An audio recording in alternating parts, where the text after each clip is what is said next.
let it rock up. Bitches love the dope boy, especially when it's wop up. I know you know Ron. Who the plug from by the block up? I'll tell you a little secret, make sure that you keep your mouth shut. Ron got a Lexus, crib in Philly and Texas. Trips to the Bahamas, just got a whip for his mama. He fucking up them commas, be honest, he seemed decent though. I hear you, but I just seen Ron about a week ago. In fact, he ain't looking too good, his knees is kinda slow. I asked him why the struggle, he got stuck up for his bundle. But them 6 hollow tips in his legs what made him crumble.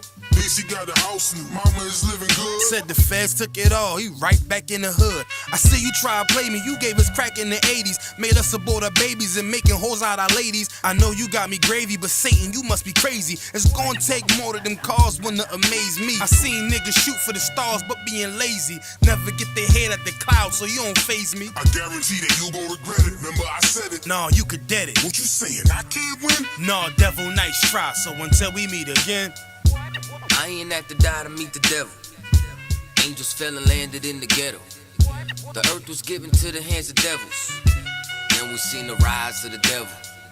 We fell for the lies of the devil. When we got high was the devil. I looked into the eyes of the devil. I ain't have to die to meet the devil. I ain't religious or superstitious, but we been getting fucked and put to the side like a mistress. Police patrolling why? Because prison became a business. They murder one of ours and they start talking about forgiveness. We think that it's alright because we got public assistance. If this ain't hell, dog, what is this? Where was all lives mattered when they killed Osama? There was no peace talk like the Dalai Lama. Bush dropping bombs saying he gon' bring the drama. They got justice, man, they even caught the Boston bomber. But when we riot, they send the military in armor. When we fight oppression, then our people die a martyr. You reap what you sow, some people call it karma. When Christ return, y'all gon' get this harvest like a farmer. Don't tell me don't bring up the past no more. They still trying to settle the score with a side of Shakur. I changed my life and I'm just trying to live life right. But at night I look behind me and see flashing lights, patting me down. You got nothing that's poking me right. I don't smoke or push pills, I gave up my vice. So Mr. Officer, why you wanna take my life? And your honor, why you gave our homeboy's life? I've been wondering why you shot our homeboy twice. Pussy with a gun screaming out that he got a knife. He came from Habibi's spot, it was chicken and rice. Shit's trife, I'm just giving visuals like Skype. Ask Trayvon, Mike Brown, Akai Gurley, Eric Garner, Sean Bell, Philando, Alton Sterling, Jaquan McDonald. The white man is so devilish. Ask Hammurabi, he'll tell you who the devil is. The white man is so devilish. Ask Hammurabi, he'll tell you who the devil is. I ain't have to die to meet the devil. Angels fell and landed in the ghetto. The earth was given to the hands of devils. Then we seen the rise of the devil. We fell for the lies of the devil. When we got high was the devil. I looked into the eyes of the devil. I ain't have to die to meet the devil. I ain't have to die to meet the devil. Angels fell and landed in the ghetto. The earth was given to the hands of devils. Then we seen the rise of the devil. I pray for the demise of the devil. Lord knows I despise every devil. I looked into the eyes of the devil and said, I pray you die, every devil.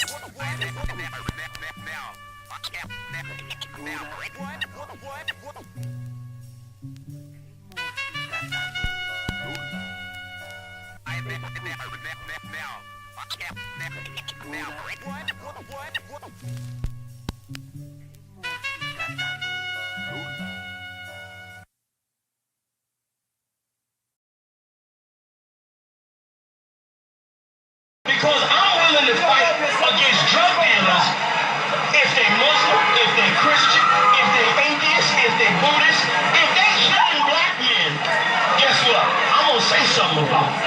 Because you know why? Just like you ain't gonna, like your boy said, it ain't gonna happen. Guess what? I'm not letting nobody sell you drugs without me saying that. I'm not gonna do it. You know why? You know why? You know why? Because even though I don't know you, guess what? Just like that's your boy, guess what? I'm your boy. Even though I don't know you, I'm not letting nobody sell you crack. You know why?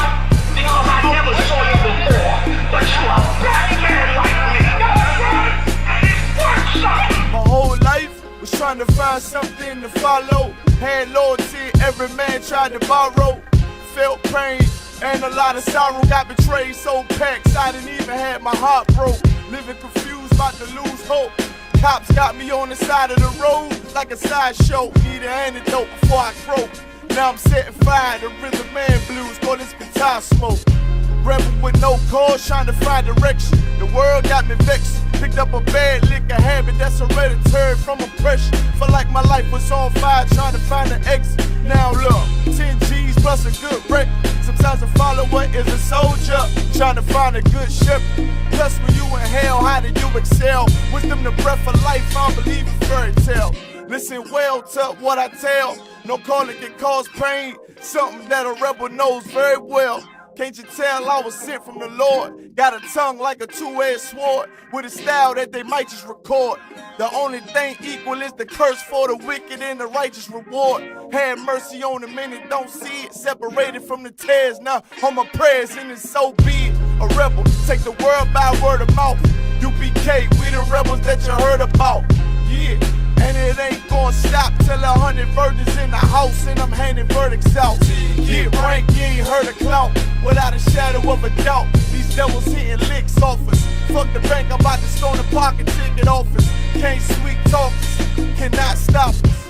And plus I know the feds watch us. Telling people that they church full of witch doctors.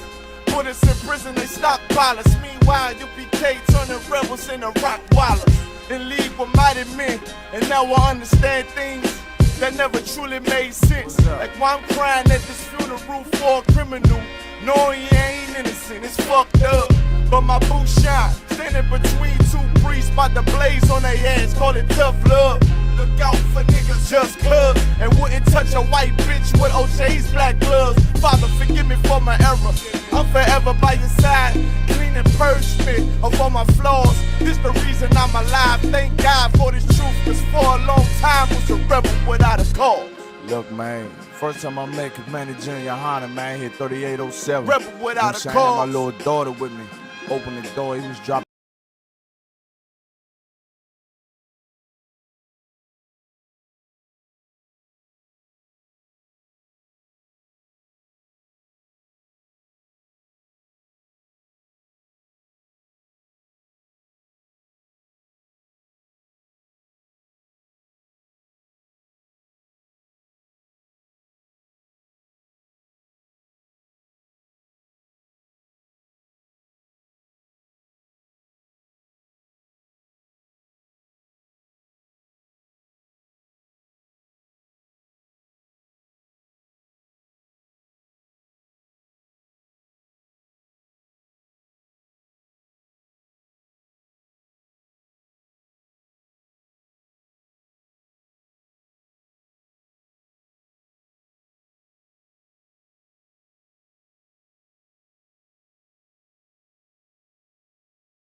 No, it's Mike.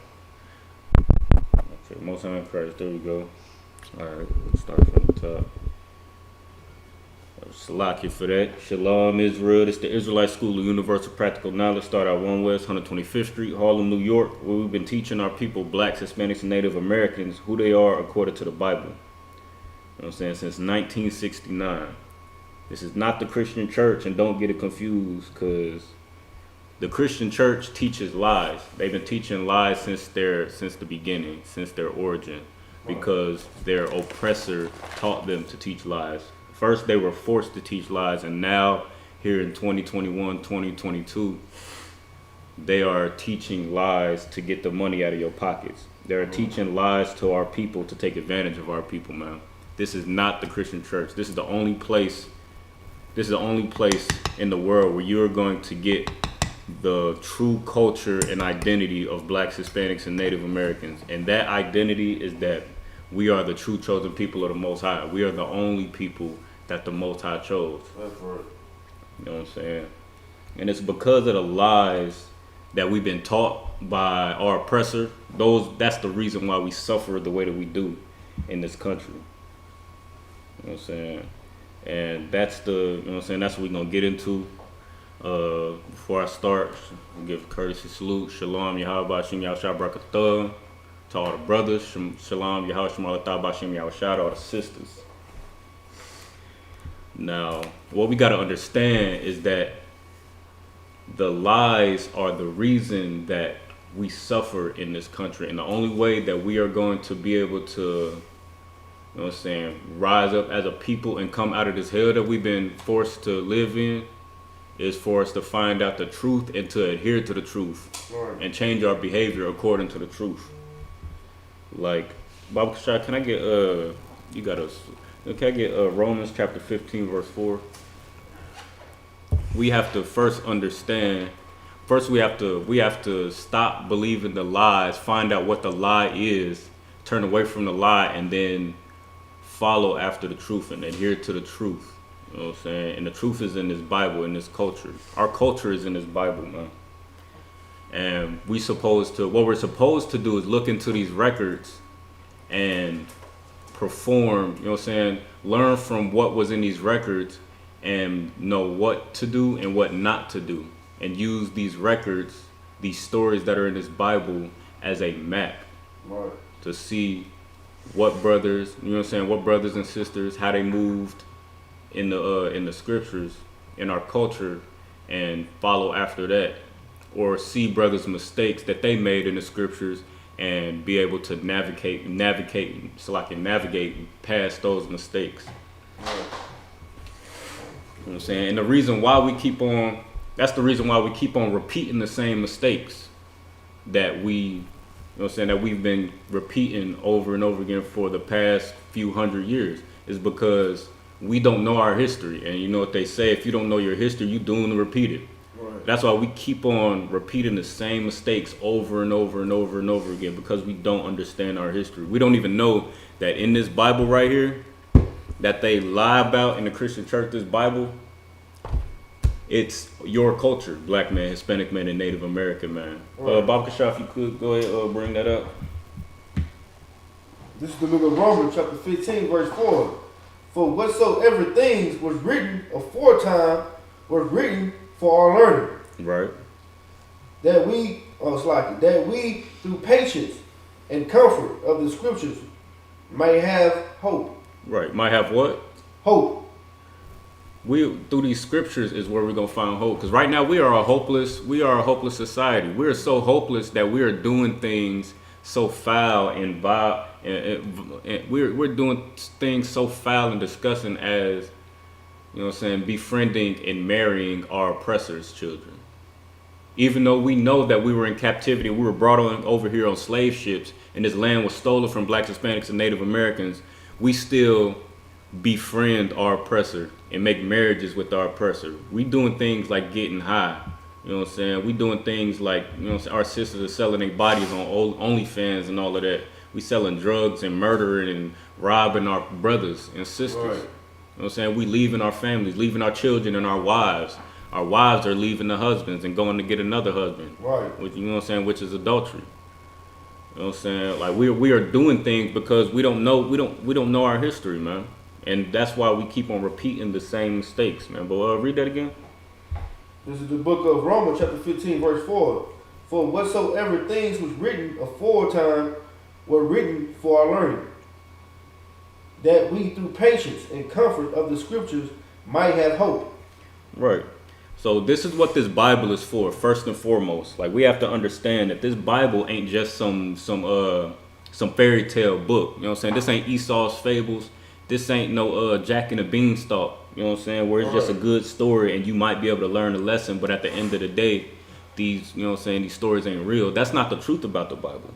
This Bible is, not only can you learn from it, you know what I'm saying, and not only can you learn from it, but these stories are real. And once you realize that these stories are real, it's going to change your behavior and change how you can conduct yourself. You know what I'm saying? Because we were taught that we were slaves because we don't know our history. We don't know our culture. So we were taught that we were slaves, and it was that slave mentality was forced on us. So now that we aren't physically we aren't physically in chains, what do? We behave like slaves. You know what I'm saying? We treat ourselves like slaves. We treat one another like slaves, or as if they're less than. But if we knew that we were to be kings and priests and princes and princesses, and the value that the Most High put into Blacks, Hispanics, and Native Americans, we would surely conduct ourselves much different than we have been. Right. I'm gonna send you this link. Let me know you got it. But that's the thing. Like at the foundation of it, before we can do anything, before we can decide to, you know what I'm saying, come together and do anything, we have to get into these scriptures and first understand that that's our culture. Because if we do anything without these scriptures and without our culture, it's gonna fall. Like think about Black Wall Street, you know what I'm saying, in Tulsa, Oklahoma. Think about all these different black civilizations and black societies where we were thriving economically, and we were healthy. We were having healthy families and healthy marriages, and you know what I'm saying. Like we were together and all about one another. You know what I'm saying. Think about what happened then. Like those things failed because their foundation wasn't in their culture. It wasn't in their history. They didn't know their history. So that should just let you know that without having a proper foundation, the building is doomed to fall, man. Because if you don't know that, you know what I'm saying, your oppressor is the devil and he is your enemy, you need to separate and not deal with that man, not make marriages with them, you know what I'm saying, not get counsel from them, not vote in their, you know what I'm saying, not join their military, not vote in their government, then once you do have an establishment, once you do have yourselves established as Black, Hispanics, and Native Americans, you're gonna do those things. You're gonna invite your oppressor into your congregations. You're gonna invite your oppressor into your cities and then into your towns and mingle with them. You're gonna make friends with them. You're gonna make marriages with them because to you it seems innocent, but you don't understand how foul that nation is. You don't understand it. You don't understand that the Most High doesn't love those people. He only loves you, and that he loves you so much that he doesn't want you dealing with them at all. Right. You know what I'm saying? And that's something that you don't understand unless you have this proper foundation. Unless you go into these scriptures and read the things that were written aforetime, so that you can learn how to behave and how not to behave. Slacky, you got that link? Oh. The Most High Christ. Go ahead. So we have. Go ahead. Go ahead. Read that about the show. This is from the Daily Cause. Mm-hmm. With more than 500 treaties already broken, the government can do whatever it wants. It seems. Ooh, read that again. This is from the Daily Cause. With more than 500 treaties already broken, the government can do whatever it wants, it seems. So we already know that America has made treaty after treaty after treaty right. with Black, Hispanics, and Native Americans. and has kept not one of them. It's like it, sis. You uncover your entire head, barbershop. You, no, for the men, the crown is exposed. The women have to have their hair completely. Nah, no, like that's 12. You 12. You said Saran? Okay, no sweat. You 12 then. But no, we know that America has made treaty after treaty after treaty with blacks, Hispanics, and Native Americans, and hasn't kept a single one of them. Right. You know what I'm saying? With the Native Americans especially, like this specifically is talking about Native Americans, but they've made promises to blacks and Hispanics as well, and hasn't kept not one of those promises. You know what I'm saying? Like we already know, you know, we already know that after, you know what I'm saying, we were so-called free from captivity, you know what I'm saying, they promised us, you know what I'm saying, land and certain, you know what I'm saying, a certain stipend so that we, you know what I'm saying, so we could get ourselves together. We're supposed to get 40 acres and a mule? Mm-hmm. Man, I don't know a single brother or sister who received that from our oppressor. You know what I'm saying? We know about the Native Americans who have been told that they were going to, they were pushed, you know what I'm saying, westward through the Trail of Tears and promised, you know what I'm saying, a certain plot of land so that they can live and, you know what I'm saying, be a people. And over time, after treaty after treaty, after breaking these treaties, they pushed them further west. They slaughtered them by the millions over time. And you know what I'm saying? Now, even in the little reservations that they have, they don't even respect the little, you know what I'm saying? Like right now, they don't even respect the little, you know what I'm saying, piece of land that they are able to, you know what I'm saying, that they gave them. And the land that they gave them, you know what I'm saying, is unable to, you know what I'm saying, you can't grow crops on it. It's hardly habitable. They're living in shanty towns and what do they call them? They living in you know what I'm saying, houses made of garbage, you know what I'm saying, and scraps. Living off of fry bread where their food is scarce, drinking themselves to death, man. Because a lot of the time, like their water isn't clean. So you know what I'm saying, our oppressor and a lot of our people perceive them as, you know what I'm saying, lazy drunks, but the reality is like they don't have anything clean to drink. So a lot of the times they're drinking like that because that's the only thing that they have to drink. You know what I'm saying? Like this is the result of us not knowing our history, because they broke treaty after treaty after treaty with blacks, Hispanics, and Native Americans, yet we still in the streets protesting, talking about Black Lives Matter, and you know what I'm saying, begging our oppressor to defund the police and stop shooting us. Right. We're still going to our oppressor trying to get freedom from, you know what I'm saying, from him murdering us. And those things are foolish, but we don't understand how foolish it is for us to beg our oppressor for our lives because we don't know our history. And that's why it's so important for us to understand these things. Go ahead, just read that first paragraph. Yeah, Baba Kashai. More than 500 treaties had been made between the government and the Indian tribes, and all were broken.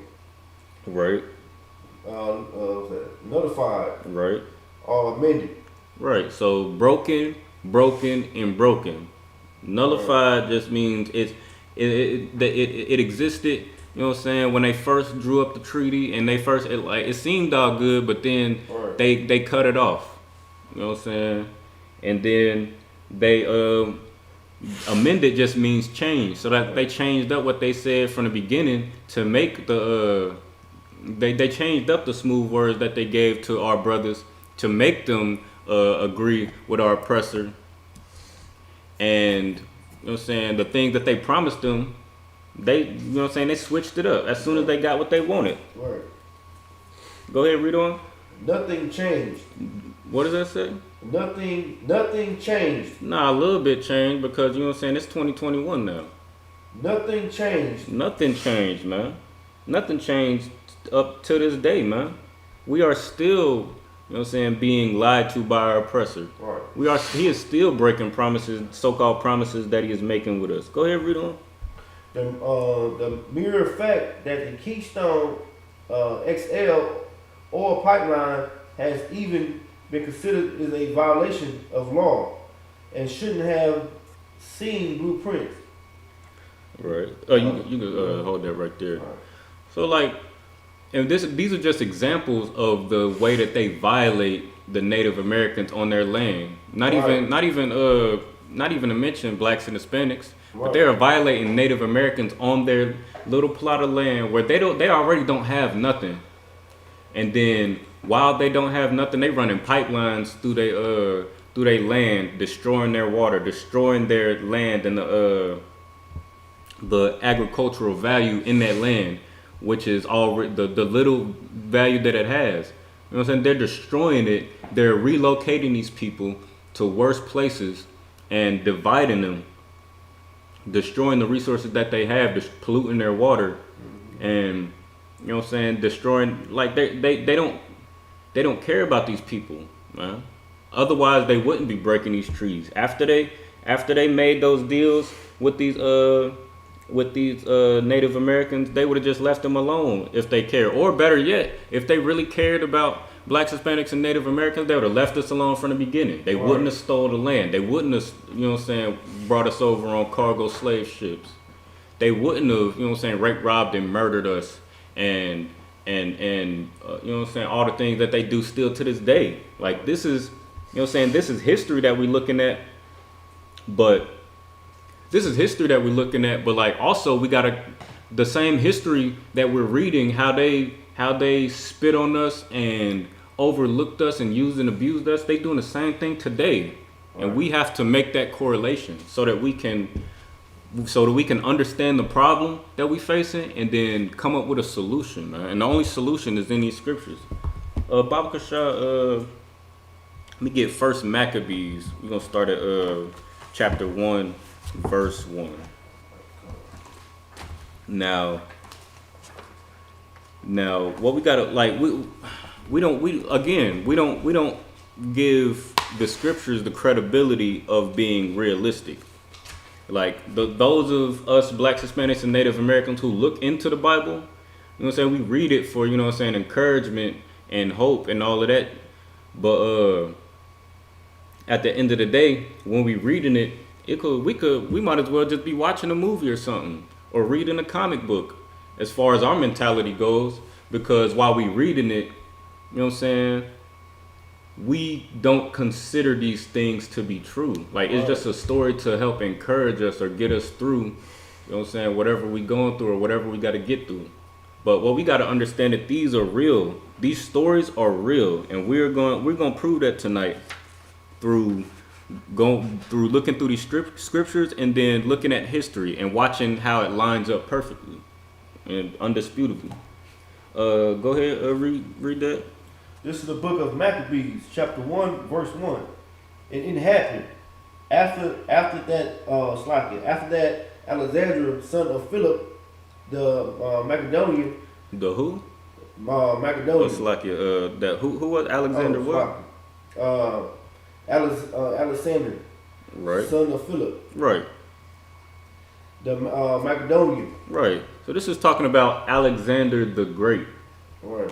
Who we know was a Greek ruler. You know what I'm saying?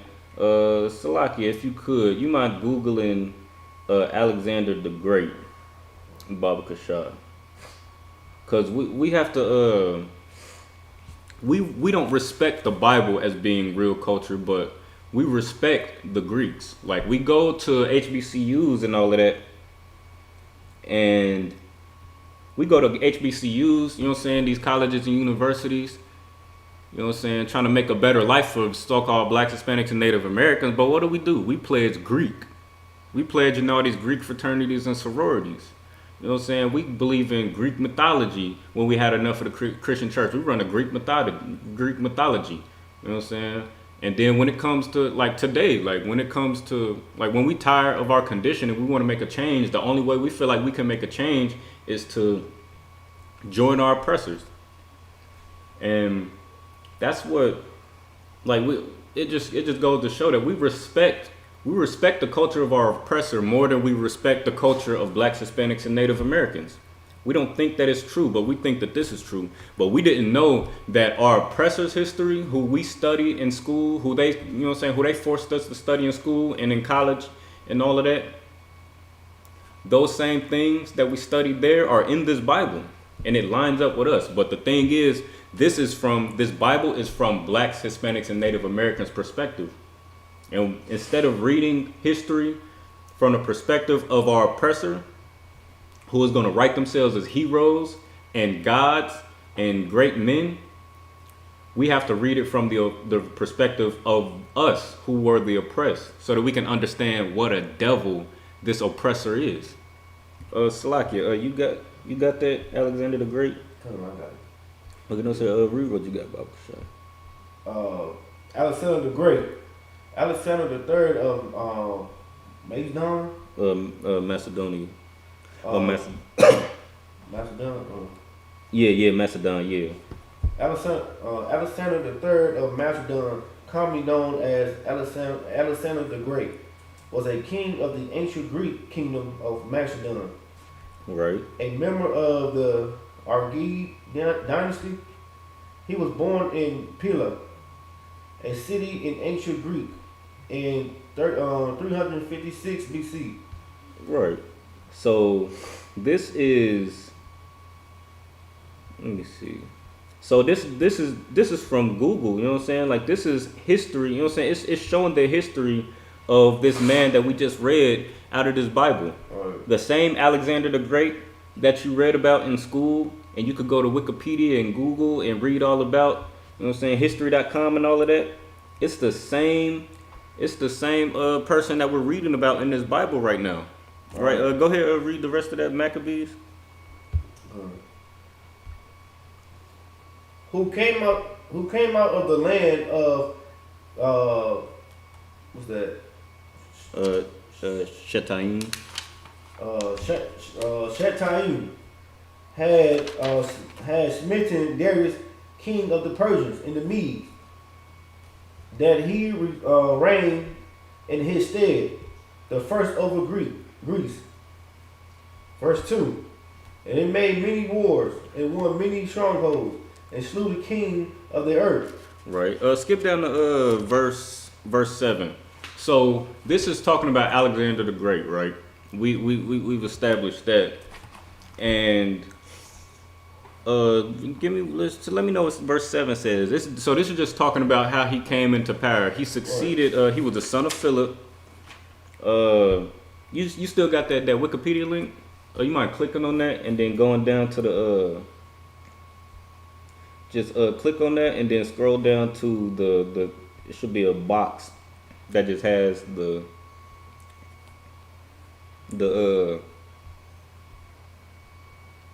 Salakia. It should have his like summary of like who he was, when he was born, when he died, how long his rule was. You got it?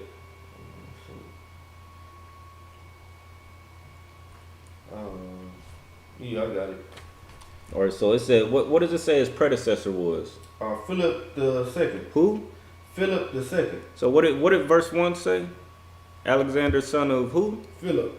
Right. So this is lining perfectly up with history. Right. That we believe. We believe in our oppressor's history, but we don't take the history of this Bible as real, right? Right. So what does verse 7 say? Verse 7. So Alexander reigned 12 years and then died. Right. He did what? He reigned how long? 12 years. Right. So in that Wikipedia box, when did it say he reigned? Let's see. He reigned. Let's see.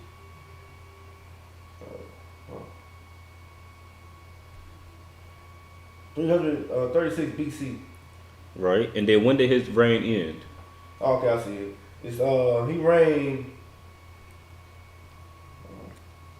Sloppy. Oh, you had it right. 336 to when? Yeah, to 323 BC. Right. How many years is that? 12 years. Right. Like it lines directly up with what these scriptures are saying, man. Right. He reigned a little over 12 years. I think the article says that he reigned for 12 years and a few months, like 6 months or something like that. Slacky. He reigned for 12 years, just like it said in the scriptures, right? Right. So now we know it's real. These scriptures are real. Go down to verse 10 real quick. Verse 10. And there came out of them a wicked group, the Antiochus, Right. surnamed what's that? Epiphanies. Epiphanes, son of Antiochus, the king, who has been in Hoshes at Rome. Right. And he reigned in the 137 year of the kingdom of the Greeks. Right. So after Alexander the Great died, then came Antiochus, who ruled in his place, and we can see that that's also, you know what I'm saying, part of you can see that in that he succeeded what's his name, Alexander the Great. Mm-hmm. So now we're about to get into our involvement in this, right? We're gonna get into our involvement in this wicked kingdom, right? Because they don't teach us about blacks, Hispanics, and Native Americans when they teach us about their history. They just teach us how great they were and how long they reigned and how esteemed that they were at the time. Right. But we have to understand where we were, you know what I'm saying, how we played a role. Verse 11, Baba Kashai. Verse 11. In those days went there out of Israel. Out of who? Israel. Right, so that's blacks, Hispanics, and Native Americans. We are the house of Israel. We are the 12 tribes of Israel. Go ahead, read on. Wicked men. Right. Who persuaded many. So they persuaded many. What did they persuade us to do? Blacks. What did our leaders persuade blacks, Hispanics, and Native Americans to do? Go ahead, read on. Saying, let us go and make a covenant with them. Make a what? Make a covenant with thee. What's another word for a covenant? Agreement. A agreement. What's it called? A contract. A treaty. Right. We just established at the beginning of class that America has broken over 500 treaties with just the Native Americans alone, not to mention blacks and Hispanics. Right. But 500 alone with the Native Americans. And we are, in this time, we are our leaders, you know what I'm saying, who we looked up to, who we sought to be wise, and who we got, you know what I'm saying, who we were getting counsel from. They tried to persuaded blacks, Hispanics, and Native Americans to make a treaty, another treaty with our oppressor. This is not the things that we do, the things that happen today is not you know what I'm saying, these things aren't new. There's nothing new under the sun, according to the scriptures. Right. There's nothing new under the sun. So we was back then, we was going to, our leaders was going to our oppressor and making deals with them and trying to join themselves to them. And just like today, just like Martin Luther King, Creflo Dollar, Farrakhan, and all of these, you know what I'm saying, the Christian church, they want you to join hand in hand with your oppressor. Right. They want you to march in the streets, say Black Lives Matter. When it's time to vote, you know what I'm saying, every 4 years for a new president, or whenever, you know what I'm saying, you voting for, you know what I'm saying, the smaller offices, who is the main people pushing, you know what I'm saying, get to the ballot box and vote? It's the Christian church. They're the main ones trying to get you to vote. Right. Whose vote do they look for in the during the election? They looking for the black vote. They ain't looking for the, you know what I'm saying, the Asian vote. They're not looking for the white vote. They're not looking for nobody else's vote but ours, man. And the people who are spearheading, make sure you get your black vote in, that movement, you know what I'm saying, is our leaders. Just like back here in this time. What did they do? Read that from the top, Baba Kashai. Verse 11. In those days went there out of Israel wicked men. Right. They called them wicked men, man, because they were, you know what I'm saying, they were our so-called leaders, but they were wicked. Right. They were wicked, man. And they did what? Who persuaded many, saying, let us go and make a covenant with the heathens that are round about us. So they lived amongst the heathen. They lived amongst their oppressor. And instead of separating from their oppressor, These wicked leaders, your Christian church, your Christian pastor, you're saying the Malcolm X's, the Black Panthers, the Martin Luther Kings of this world, they want you to join to your oppressor, just like they did in this time, man. Go ahead, read on. For since we departed from them, we have had much sorrow. Right, so since we departed from, since we've been separated from them, since we got our, since the so-called Emancipation Proclamation, so-called freed the blacks, Hispanics, and Native Americans from slavery, we have had much sorrow. We don't have no jobs because Massa let us go. So we back scrambling to try to work back on the same plantation where they was beating us and where they still continued to beat us. This is the mentality that we have because this is the mentality that we've had before. And then drop down to verse 15, Bob Kashad. Verse 15. And made themselves uncircumcised. Right. And forsook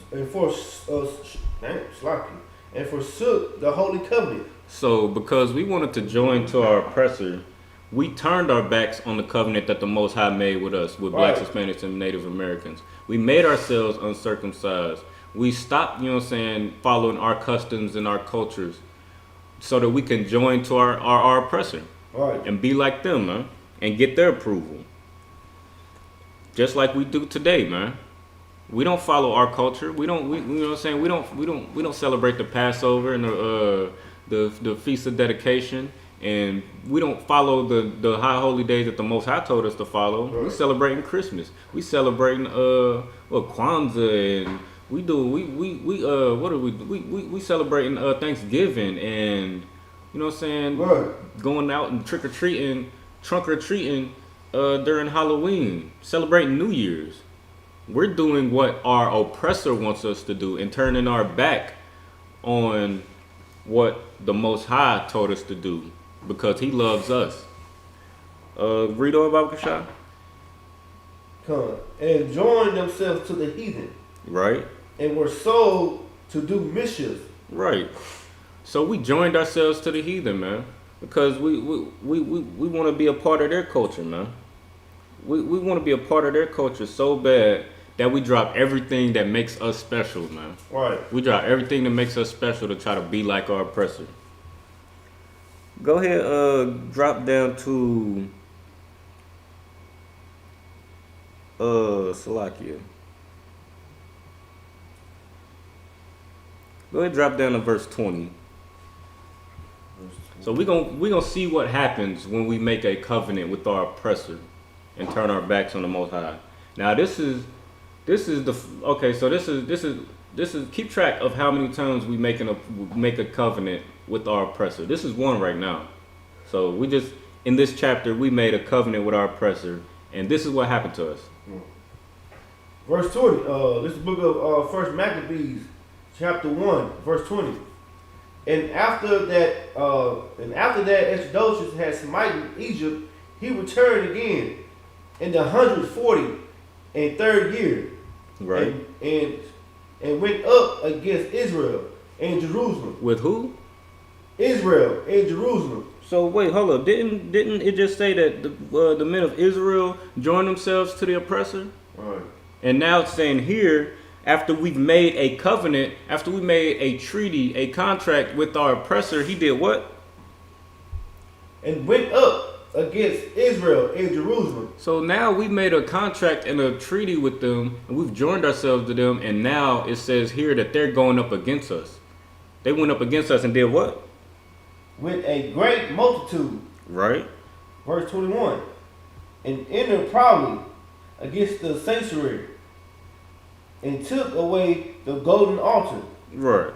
So they went up into our sanctuary where we originally, we taught our culture, and we, sacrificed to the Most High. We kept the feast days, and we were loving each other. Where we came together and congregated, as brothers and sisters, man. Like, they came up into our sanctuary and took our things. They destroyed our sanctuary and took away our altar. And go ahead, read on. And the candlesticks of light and all the vessels thereof. So they profane the things that we considered holy. You know what I'm saying? That represented our culture, the candlestick of light.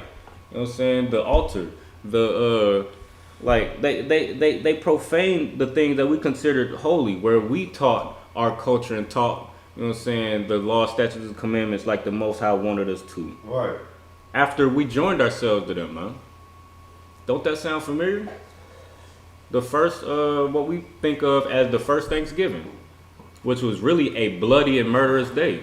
Right. They came, you know what I'm saying, they came to our land where we dwelled, and, you know what I'm saying, we being a loving and peaceable people, you know what I'm saying, we joined our, you know what I'm saying, we taught them how to cultivate the land and to, you know what I'm saying, we taught them how to hunt and how to fish and how to survive during the harsh winters.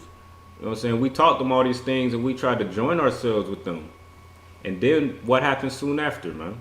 They started to murder us.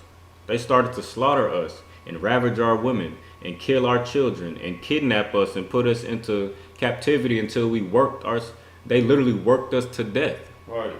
And then when we had children, they groomed our children up to work and be slaves and worked them to death and continued the process. So now we have a long history of captivity in this country. Right.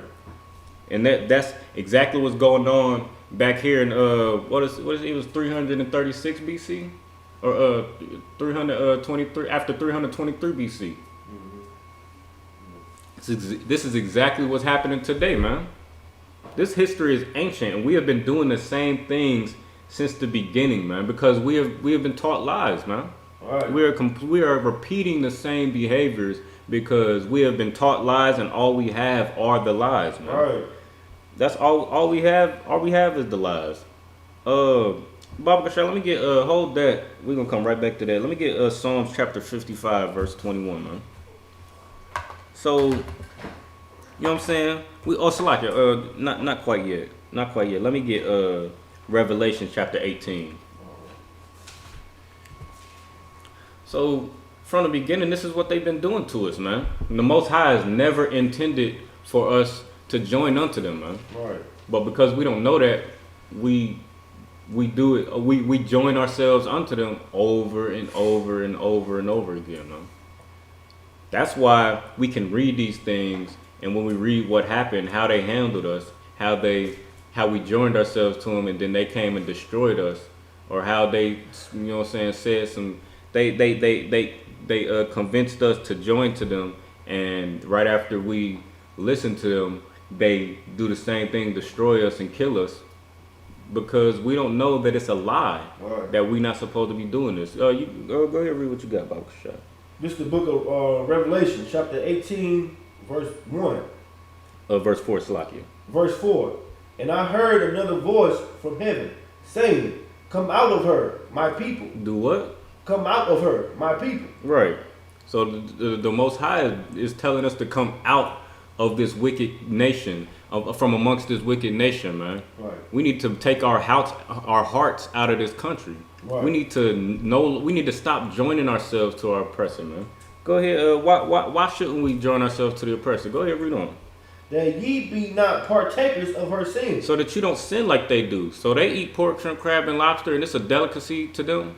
We're not supposed to be eating those things, man. So we don't partake in those things. So that we don't partake in their Christmas and their Thanksgiving, right, and their Halloween and New Year's, and, you know what I'm saying, think we having a jolly good time, right, decorating our house with all these stupid nonsensical ornaments and all of that, not even understanding why, you know what I'm saying, the origin of those things, man.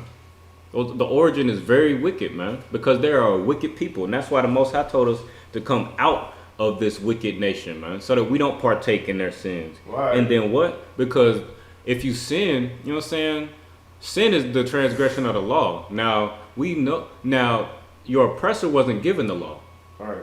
Only blacks, Hispanics, and Native Americans were given the law, man. And that's for a reason. We're gonna bring that out in just a little bit. But we were given the law, but they weren't. So when we break the law, it's sin. Right. It's sin for us to do the thing that the Most High told us not to do. But the Most High don't care if they eat pork, shrimp, crab, and lobster, if they getting high.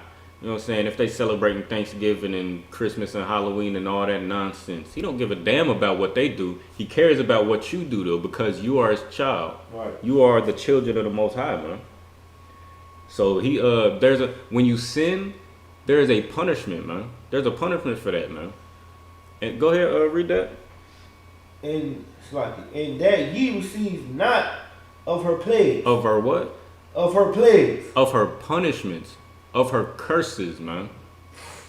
That's what we're trying to tell you. The lies, if you believe if you get fooled with the same lie over and over and over again, so to the point where it has you sinning and transgressing against the Most High, you're going to suffer the punishment for breaking the law, statutes, and commandments. You're gonna reap and the punishment is death, man. It's spiritual death.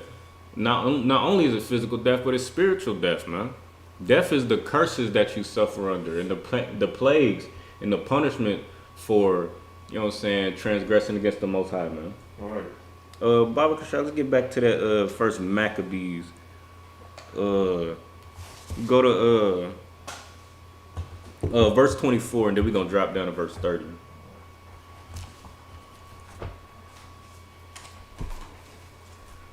So what we got to understand is that the lies is what gets us jammed up every time. We get lied to, and then because we getting lied to, we make the same mistakes over and over, and it gets us jammed up every time. Right. It gets us jammed up, and we able to get fooled by the same lie over and over again because we don't have our records. We don't study our records, which is in this Bible, man. This ain't no fairy tale spooky book, man. Right. These are our records, man. This shows us you know what I'm saying, the glory of the glory we receive from following the Most High, and the punishment of not following the Most High, so that we can avoid those mistakes. Baba Kashal, you read that verse 24. Come. This is the book of First Maccabees, chapter 1, verse 24. And when he had taken all away, he went into his own land. Right. Having made a great massacre. Doing what? Having made a great massacre. So after he kills you, blacks, Hispanics, and Native Americans, he gonna take everything you got and he gonna take it back to his land, right, and make his kingdom flourish. Right. He gonna feed his family and give his family glory. You know what I'm saying? From killing you, blacks, Hispanics, and Native Americans, after making great massacre, and then did what? And spoke very proudly. And did what? And spoke very proudly. So they don't care, man. They proud of how they raped, robbed, and murdered you. They are proud of how they had blacks, Hispanics, and Native Americans in captivity. Right. They are proud of these things. They are proud of the fact that now they have you. Every time the blue and red lights flash behind your car, they are proud of how terrified you get. Right. And how afraid for your life, or how whether you gonna make it home to your children. Right. They are proud that they can make you that afraid of them, for killing you, for murdering you and getting away with it, man. They are proud of that, man. Right. They don't care. So no amount of marching and stomping and singing and dancing and getting on our knees and begging, no amount of that is going to make your oppressor respect you, let alone love you. All right. There's nothing you can do but separate and do what the Most High said, man. There's no solution outside of that, or we're going to continue to suffer the curses, man. You're going to continue to suffer curses. Right. Go ahead and drop down to verse 30, Baba Kashal. Oh, wait. Salakia. Verse 29. This is the book of First Maccabees, chapter 1, verse 29. And after 2 years fully expired, the king sent his chief collector of tribute unto the city of Judah. Judah. Right. So so they killed us, you know what I'm saying, they massacred us, spoke proudly, you know what I'm saying, took everything we had, right? Right. And then let 2 years go by. And they sent their chief, the king who did the murdering, who orchestrated the murdering and gave the order to kill those blacks, Hispanics, and Native Americans. He sent his chief collector to the cities of Judah, which were the blacks. We are blacks, Hispanics, and Native Americans. We are Judah. All right. That's us, man. Go ahead, read on. who came into Jerusalem with a great multitude. Right, go ahead, verse 30. Verse 30. And spake peaceable words unto them. And did what? And spake peaceable words unto them. And did what? And spake peaceable words unto them. So they made, go ahead, let me get that. Oh, you, okay, I see you got it. They spoke peaceable words to us, man. Right. They spoke peaceable words to the blacks, Hispanics, and Native Americans. Right after 2 years ago, they killed your brother and killed your sister and killed your mother and your father and killed your child and took everything that the Most High that the Most High gave you, and that gave you they stripped you from the glory that the Most High gave you, man. Right. Because you were doing the things that He told you, that He commanded you to do, man. They did all those things and then came back 2 years later and spoke peaceable word to them. Right. And but what? But all was deceit. Nah, but some was in deceit. But all was deceit. Nah, but there's some good white people out there. But all was deceit. Nah, I got a white friend. But all was deceit. So they spoke peaceable words to blacks, Hispanics, and Native Americans 2 years after murdering us. And then what? For when they had given him credence. So credence means to, let's actually, Baba Kashad, if you could, you mind looking up that word credence? So so they spoke peaceable words to us, man, after murdering us. And we had the nerve to hear them. We had the nerve to, after 2 years, 2 years after they had just got done killing us and ravaging our land and destroying us as a people, we had the nerve to give our ear to them and listen to what this wicked bastard had to say. All those peaceable words after we just saw the war that he is capable of creating. We had the nerve. We had the nerve to believe what he said. What is it? You got that word, credence? Correct. This definition of credence: belief in or acceptance of something as true. Read that again. Belief in or acceptance of something as true. Good night.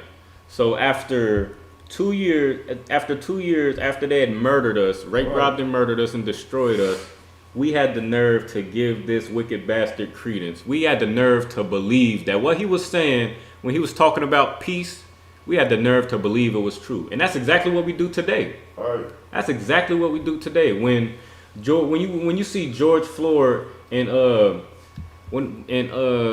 Tamir Rice and Sandra Bland getting murdered on TV and in the news and getting shot down, they're killing children, you know what I'm saying, right in front of us and putting it on TV and then getting off. And not only are they getting off, but they're getting paid leave that you pay for, that you fund. Your tax dollars pays for their services, and then when you pay for the bullets that goes in the guns that they use to kill you, and then when they kill you, you also are paying for their lawyers to get them off so that you can also pay for their paid leave. Right. Because this is all coming out of your tax dollars that they take out of your check. Don't even ask you. They just take it. And this is why we keep on repeating these behaviors, because we're not regarding history. We're not regarding history and learning from history. We're repeating the same mistakes that we have made in the past. Slakia, what did I ask you for? We still in Maccabee, Maccabee verse 30. Okay, no sweat. Go ahead, read on, Baba Kashad. He fell suddenly upon the city. So when we at first we was probably skeptical on it. We was like, nah, dog. Nah, you just nah. We know what you about. We know the war that you are capable of creating. Right. But then after so long of them speaking peaceable words to us, we finally believed, and we're like, all right, you know what I'm saying? This man, it wasn't him. You know what I'm saying? Like, it was his. You know what I'm saying? I know in the past his forefathers, you know what I'm saying, had us in captivity and destroyed us. But you know what I'm saying? That was so long ago. Maybe this man different, man. This brother different. We start calling him brother. Like, yeah, this my brother. You know what I'm saying? Brother from another mother. We start getting real comfortable with him. And then what happened? Right. And it very sore. They fell suddenly on the city. As soon as he got your ear, as soon as he disarmed you with his peaceable words, he fell on y'all. Right. He fell on us, blacks, Hispanics, and Native Americans, and destroyed the city. And smote the city very sore. And what? And destroyed most people of Israel. And destroyed much people of Israel. As soon as we start to believe that bastard. Now give me Psalms chapter 55, verse 21, Bob Kashad. We're going to come right back to that Maccabees. So this is take note. So the first time they came and killed us and destroyed our land and destroyed destroyed our sanctuary and murdered us and robbed us and took everything and went back to their land and was proud about it. Yeah. Now, this time they came back 2 years later and spoke peaceable words and then fell on the city again. This is the second time this happened. And this only 2 years went by. So go ahead and read that. Verse 21. But this is like the reason why this can keep happening to blacks, Hispanics, and Native Americans is because we don't know our history, man. Right. And because we don't know our history, instead of having life and, blessings that the Most High wants to give us, man, and the rulership that he wants to give us, we suffer curses because we don't know our history. Right. And we keep on falling for the same lies. So, like, you go ahead and read that, Bob Kashad. This is the book of Psalms, chapter 55, verse 21. The words of his mouth, the words of his mouth were smoother than butter.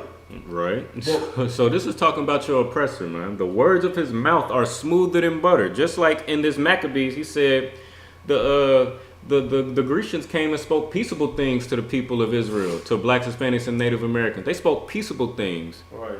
But what happened?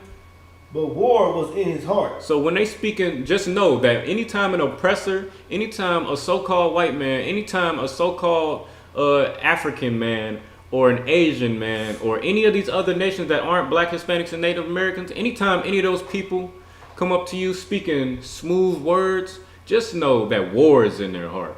Right. Just know that they trying to think of how they could get over on you, black man, Hispanic man, and Native American man. And they do every time, man. Every time we listen to them, they get over on us because we let those smooth words makes us let our guard down. And then as soon as we let our guard down, we get popped in the mouth. Right. Is there any more on that? His words were softer than oil. Right, so he gonna speak to you in soft words. He gonna sing to you, and he gonna, he gonna say, God loves everybody, and I love you. I got a black friend, and I go to I love Lil Wayne. I love, they gonna be R.I.P. Dolph. They gonna try to, they gonna put on your style. They gonna put on a fitted cap and turn it to the side. They gonna try to use our sauce and do our dances and sing our songs, man. Right. Their words are gonna be softer than oil. But go on. Yet were they drawn swords. Yet were they what? Yet were they drawn swords. So they talking to you soft and sweet, but those words are to disarm you so that they can strike you while your defenses are down. Right. And you can see in history, man. Those 500 treaties that we talked about in the beginning, man, those were smooth words. They spoke smooth words to these warriors, to these natural warriors, man, right, who knew how to survive in the cold and in the elements and in the wilderness, and knew how to hunt animals and fend for themselves. They knew how to defend themselves with bows and arrows and sticks and rocks up against rifles and swords. Right. They knew how to do these things, man. So they couldn't just come head on and just, show their real face, man. So what your oppressor is going to do is he's going to speak peaceable things to you. His words are going to be smooth as butter, soft as oil, right, so that you can let your guard down and put away that warrior spirit and try to be a brother to them, because we are a peaceable people, and then they're going to destroy you. Right. Salakia, let me get, you have something? Go ahead. Verse 23. Okay, no sweat. But thou, O God, should bring them down into the pits of destruction. Most High in Christ. Give that a hand. Right. Yeah, and that's exactly what the Most High is going to do to to this wicked oppressor and this wicked nation, man. He gonna do what? Read that again. But thou, O God, shall bring them down into the pits of destruction. Damn right. That's what happens when your oppressor messes with or touches the people that the Most High chose, man. Right. That's what happens when your oppressor destroys his people, man. That's right. The Most High is going to bring them down to the pit of destruction, man. Right. He's going to destroy this wicked people. But we have to separate, man. We have to, before the Most High, for the Most High to, you know what I'm saying, fight for us and to destroy this wicked nation, we cannot be joined to them, man. Right. We can't get freedom and we can't get out of the world and the hell that we living in by being a part of it. Right. We can't be angry at the 80s crack epidemic and the war on drugs when we out here using the drugs. Right. We can't be mad. We can't blame our oppressor for killing us when we are killing us just as well, man.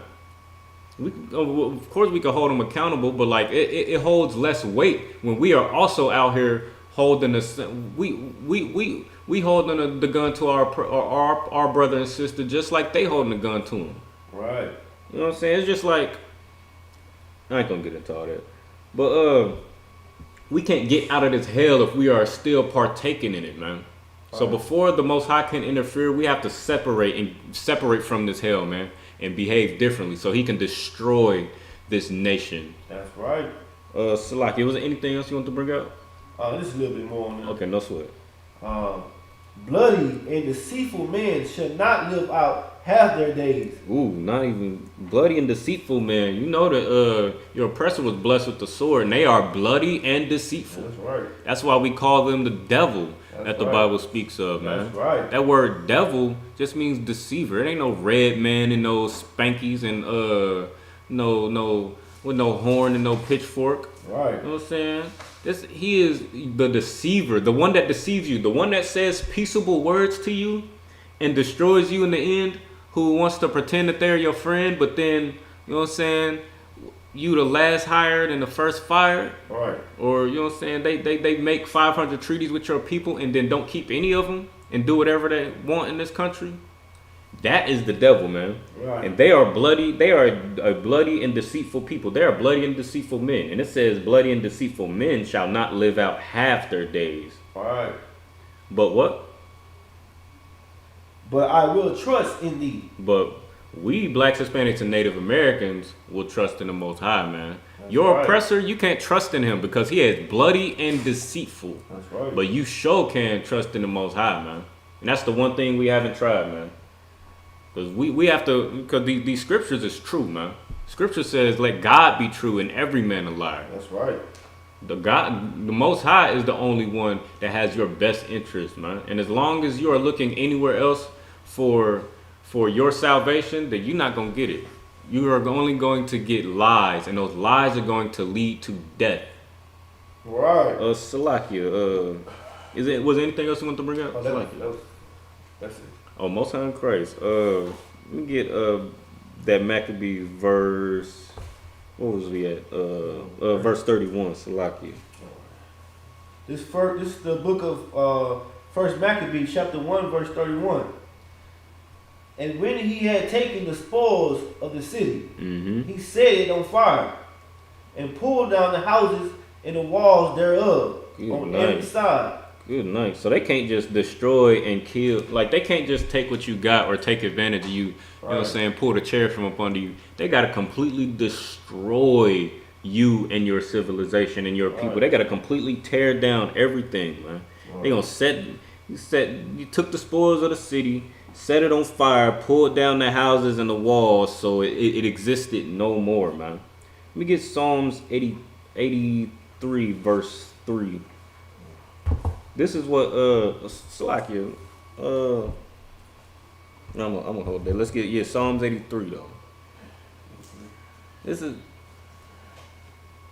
go ahead and read that, man. This is what they do to us, man. And you can see it in our history, man. If we just read it, because you're not gonna get your history out of a textbook in your oppressor's schools and in your oppressor's colleges where they control the narrative. They're not going to teach you your history. They're not going to teach you your history. They're going to teach you their version of your history from their perspective and how you bowed and was cowards and you surrendered and you signed treaties with your oppressor after watching them rape your wives and murder your father and your husband. Right. That's how they're going to tell it. They're not going to tell you that you didn't deserve any of that and how they tricked you and how they stole from you and how they robbed you and how they swindled you after you were nothing but peaceable and kind to these people. Right. They're not going to tell you all of that. You have to get into these records, these raw records, who is going to tell you exactly how wicked this devil is that we live among. Slakia, go ahead, bring that 83 verse 3. This is the book of Psalms, chapter 83, verse 3. They have taken crafty counsel against thy people and consulted against thy hidden ones. They have taken crafty counsel against the Most High's people, man, and consulted against us, man. They have, who is they? All these nations, man. All these wicked nations, man. They have come together. Go ahead, Slakia, I'm getting ahead of myself. Verse 4. They have said, come and let us cut them off from being a nation. They have said what? Come and let us cut them off from being a nation. Right, go ahead, read on. That the name of Israel may be no more in remembrance. Yeah. Right, so they are killing. They take crafty counsel against Blacks, Hispanics, and Native Americans so that we forget our culture, so that we forget who we are and what we're supposed to be doing, so that we forget the Most High God, man, so that He can no longer be with us, man, because we are doing things that anger Him. Right. They take crafty counsel against us, and once they use peaceable words to get us disarmed and they destroy us, they can't just, you know what I'm saying, get over on us just that once, like. You know what I'm saying? In the hood, you know what I'm saying? Like when brothers kill each other and rob each other, they put a gun to your back and go in your pockets, take your wallet real quick.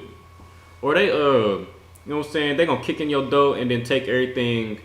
They gonna take everything you got. They gonna take your drugs. They gonna take your money and your guns, and they gonna get up out of there with just those things, man.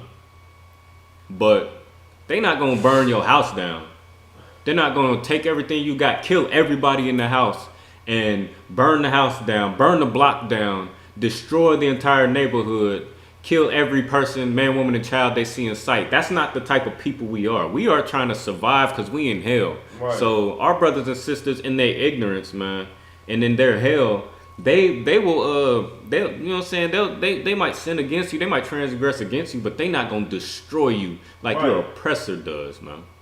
Like your oppressor. When your oppressor comes and destroys you, he's going to go for the most innocent and the most peaceable people, and they're going to take everything, and then after they take everything, they're going to destroy everything on their way out to make sure you can't even get up.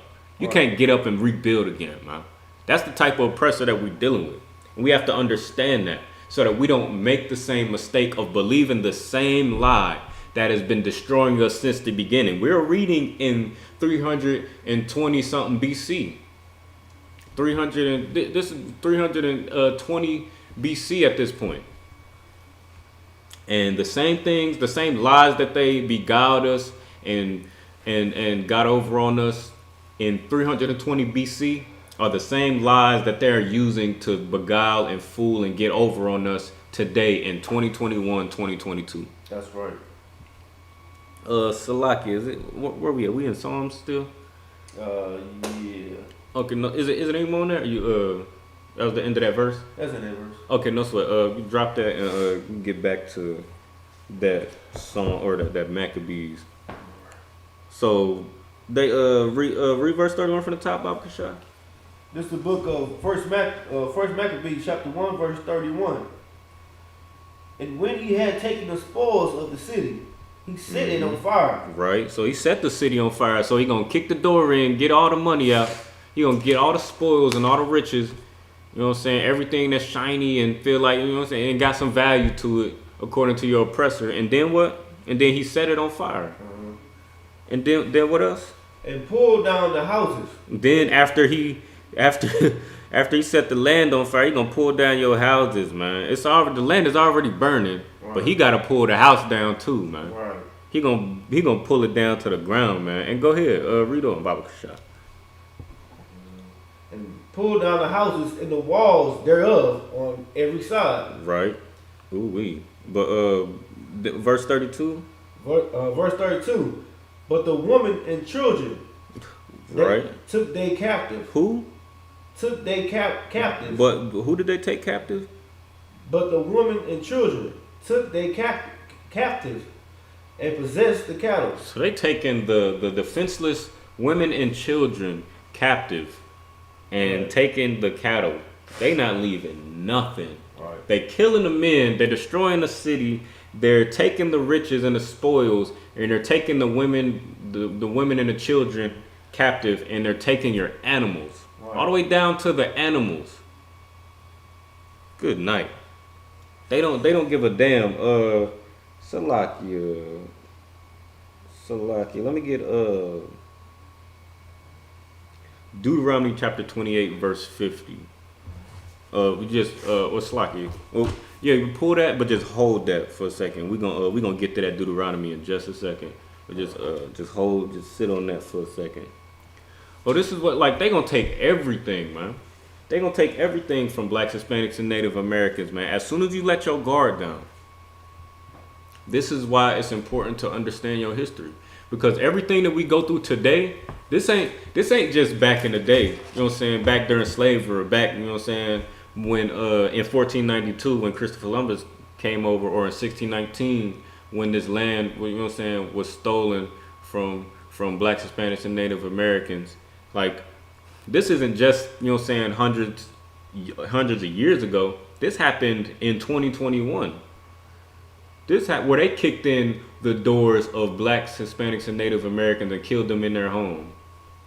And pulled out, you know what I'm saying, pulled the children, or they pulled the men out of the houses and executed them in the streets like criminals, like dogs, like animals, man. Or how they pulled up on children and shot them dead in the streets, man. They've been doing this since it's been publicized, and it's been publicized since 2011. You know what I'm saying? When they first shot Trayvon Martin, he wasn't the first one, but that was just the one that shook the nation to make us realize how devastating of a bastard that we are living under, man. But he's been, you know what I'm saying, this is happening within the past decade that we have lived in this country has been nothing but murder, man. Murder on TV. And not only do they murder you on TV, not only do they murder on TV, but they get famous for murdering you. Right. That wicked man, that wicked bastard, George Zimmerman, he wasn't even law enforcement. He killed an innocent black teenager for, you know what I'm saying, walking up the street in his own neighborhood and, you know what I'm saying, walked free despite all the protests and retrials, mistrials, all of that. He walked free, and now he is able to sell the very weapon that he used to kill that young teenage boy and sell it on the internet for hundreds of thousands of dollars. Not just hundreds of dollars, not just thousands of dollars, but I believe the number is $139,000. I could be wrong, but over $100,000 for that weapon that he used to kill you, man. This is the type of beast that we dealing with, man. And he became a celebrity, man. He is now well known. And he is still walking the earth, man. Meanwhile, if somebody step on your shoe in a club, you know what I'm saying, he gotta die that night. Right. And I'm not saying, you know what I'm saying, we should take vengeance in our own hands and go and find that wicked bastard that killed that young boy. But this is just to put it in perspective of how we deal with our own people versus how we love and respect our oppressor when they do nothing but kill us and get famous for it. Right. Even when they kill their own, like what's that man? Kyle Rittenhouse. He took an illegal firearm. This underage boy took an illegal firearm to Kenosha, Oklahoma, to a riot that stemmed from the mistreatment of blacks, Hispanics, and Native Americans, and shot three white men and injured one. And he not only did he not see any jail time, but he was on. Now he is going on. He's doing interviews.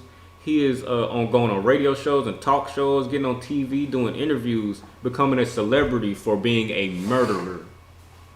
This is how they reward murderers, man. Salakia, where we at? 31. So, We at 33. right.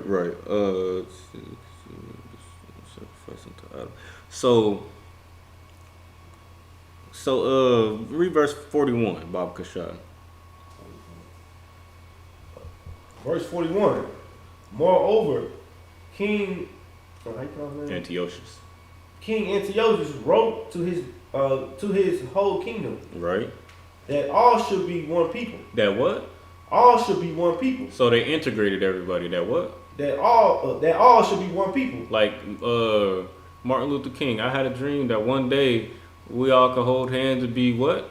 That all should be one people. So we all could be one people. So we could come together and, you know what I'm saying, skin color don't matter. You know what I'm saying? Race don't matter. That what? That all should be one people. So they integrated us, right? So that what? What happens once we got integrated? Once we integrate with a people, a wicked people, we start to do the things that they do. Go ahead and read verse 32, Baba Kashad. Verse 32. It's like in every one should leave his laws. So we, instead of keeping the Sabbath, we are going to the Christian church on Sunday, and our grandmothers are shaking their behind and spreading their legs in front of a pastor. Right. That's what we doing instead of keeping our laws and putting clothes, and our women putting clothes on. We out in the streets and not on social media, not on OnlyFans, butt naked. Right. And out on, you know what I'm saying, out in public and on stripper poles, you know what I'm saying? We out here, you know what I'm saying, instead of loving one another, we killing one another. Instead of being sober and not partaking and not getting high, we out here getting high and doing every drug imaginable, man. Right. All sorts of things, man. We are leaving our laws. And then what else? So all the heathen agreed according to the commandment of the king. All right, go ahead, read on. Verse 43. Yea, many also of the Israelites consented to his religion. Right. And sacrificed unto idols and profaned the Sabbath. Right.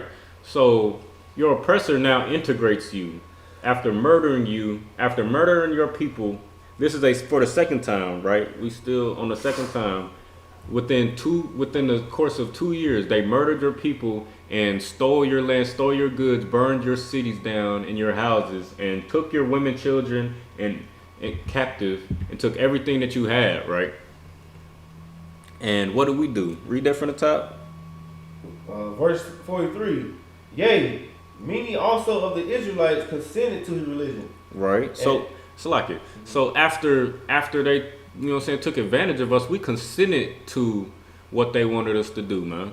They no longer had to force us by the end of a sword to celebrate their holidays and eat the abominable foods that they eat, or, you know what I'm saying, do their drugs, sleep with their women. Right. Serve their idols, man. We consent to these things now, just like the Christian church makes us do, because they convince you that the law was done away with. Your history is done away with, and that doesn't matter. So now we consent to celebrating Thanksgiving, which is the slaughter of blacks, Hispanics, and Native Americans, man. Right. Or, you know what I'm saying, Christmas, or Halloween, which is which is, you know what I'm saying, a pedophile's wonderland. Right. You know what I'm saying?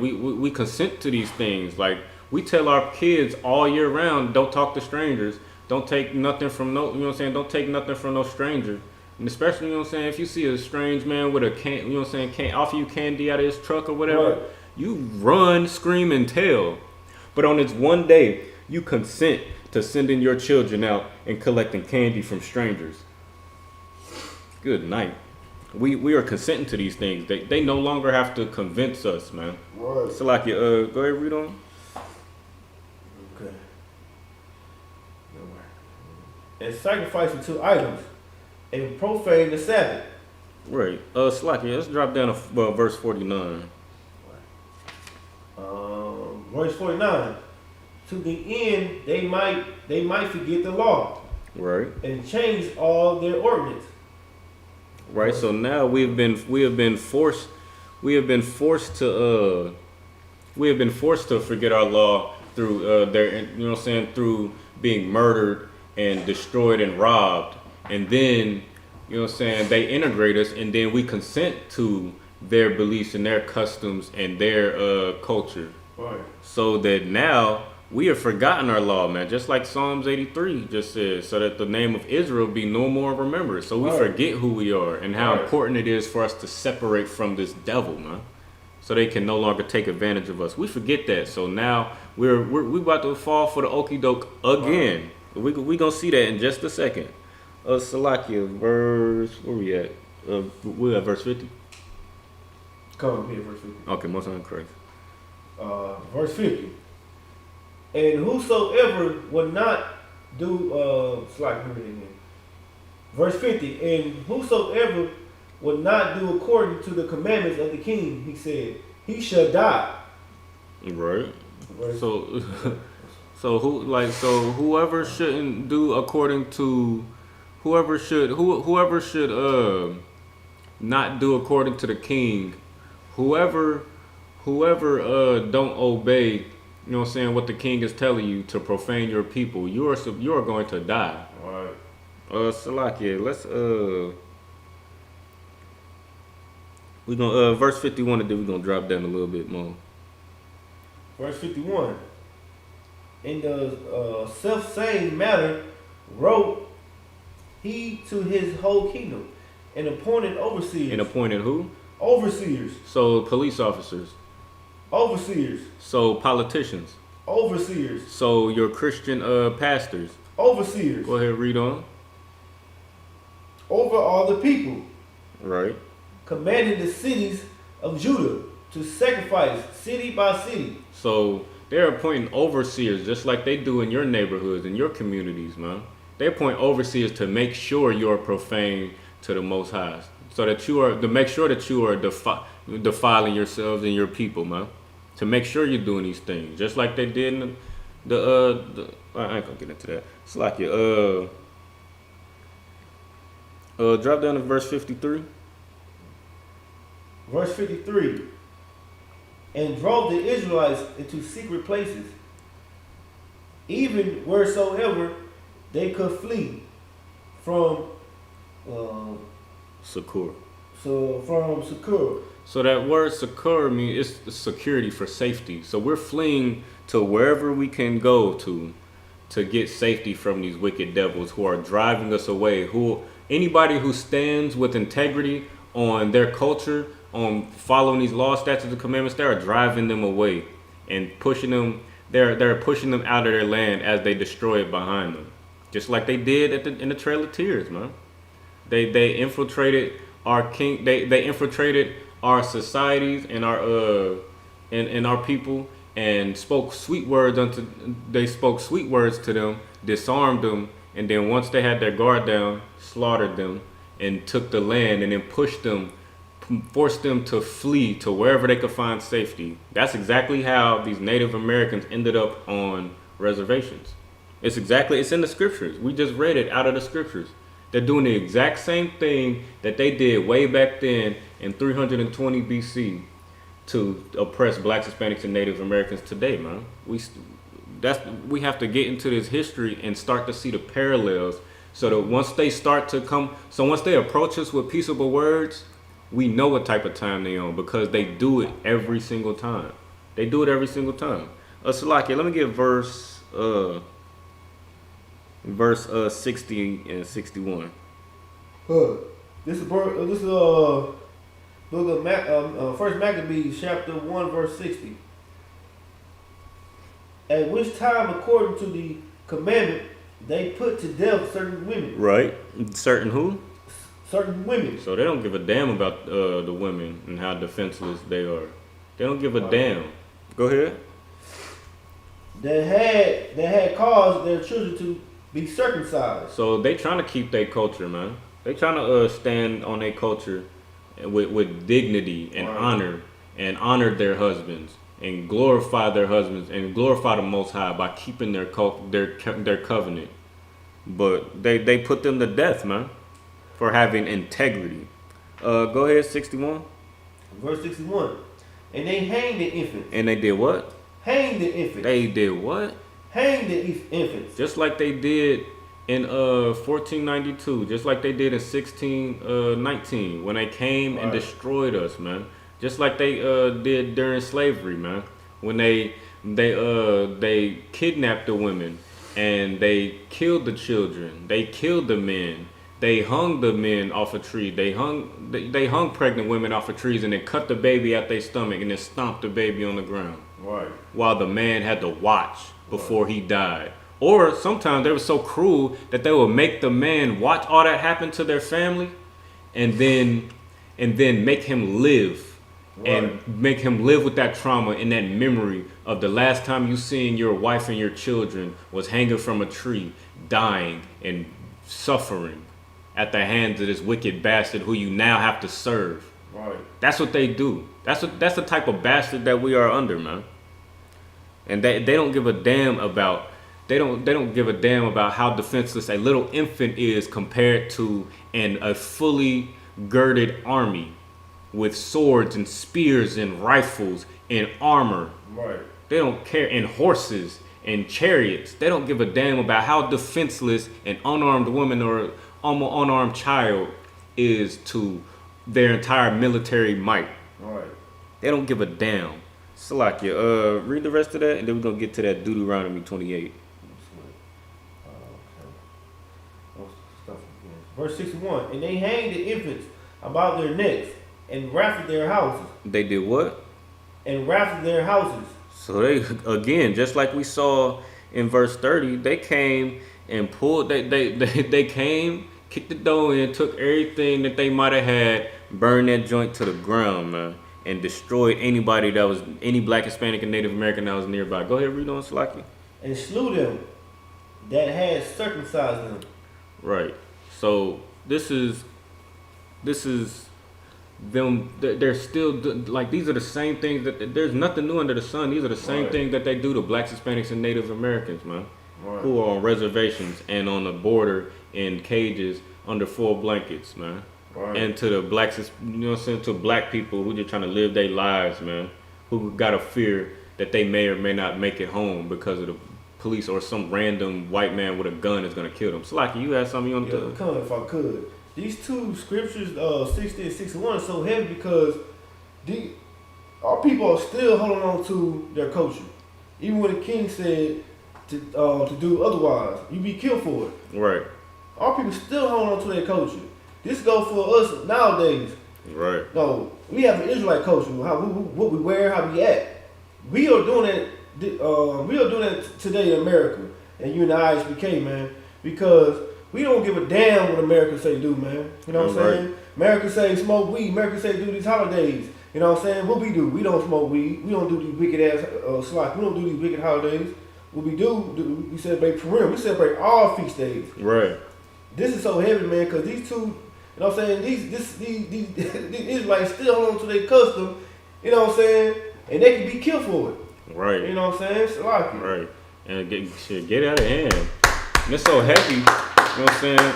Like that you just brought that out because we so much in hell right now that we celebrate Thanksgiving and Christmas and all these wicked holidays and celebrate New Year's because we feel like it's the only time where we can enjoy one another. Right. Which is, you know what I'm saying? I understand that. We in hell. And the only time that your oppressor gives you to be off so that you can enjoy your time without having to worry about going to work or worried about, you know what I'm saying, being, like, you don't have to worry about your oppressor having his foot on your neck at your slavery. Right.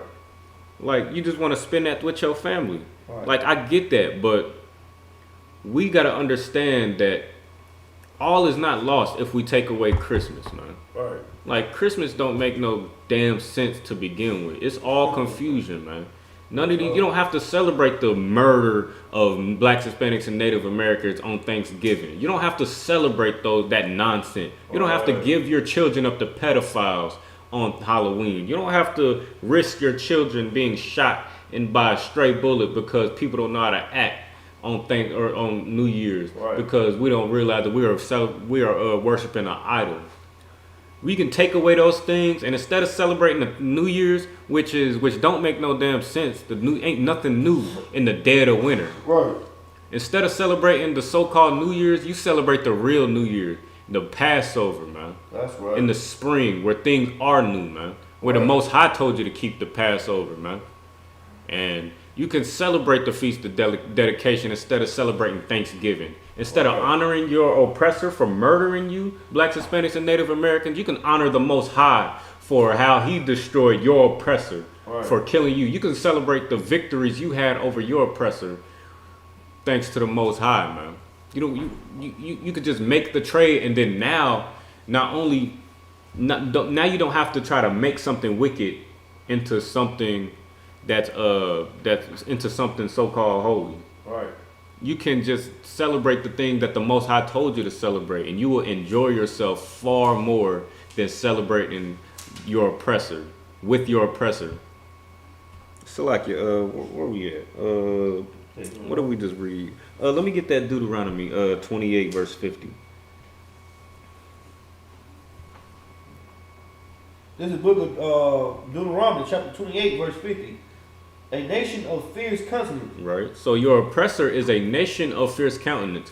These are the curses that you will. The Deuteronomy 28 is a list of. It's a book. It's a chapter full of the blessings and the curses you will reap for your actions. For if you follow the Most High and do what He tells you to do, you will receive blessings. But if you don't, these are the curses, man. Bro, read that from the top again.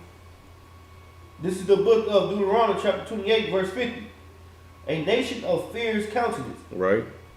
Which shall not regard the person of the old, nor show favor to the young. So during the Trail of Tears, they didn't regard the old or the young, man. Right. Or the pregnant, or the lame, or the injured. They didn't give a damn about that. That's just right. Like in this time in 320 BC, they didn't regard the old or the infants. They didn't regard the women.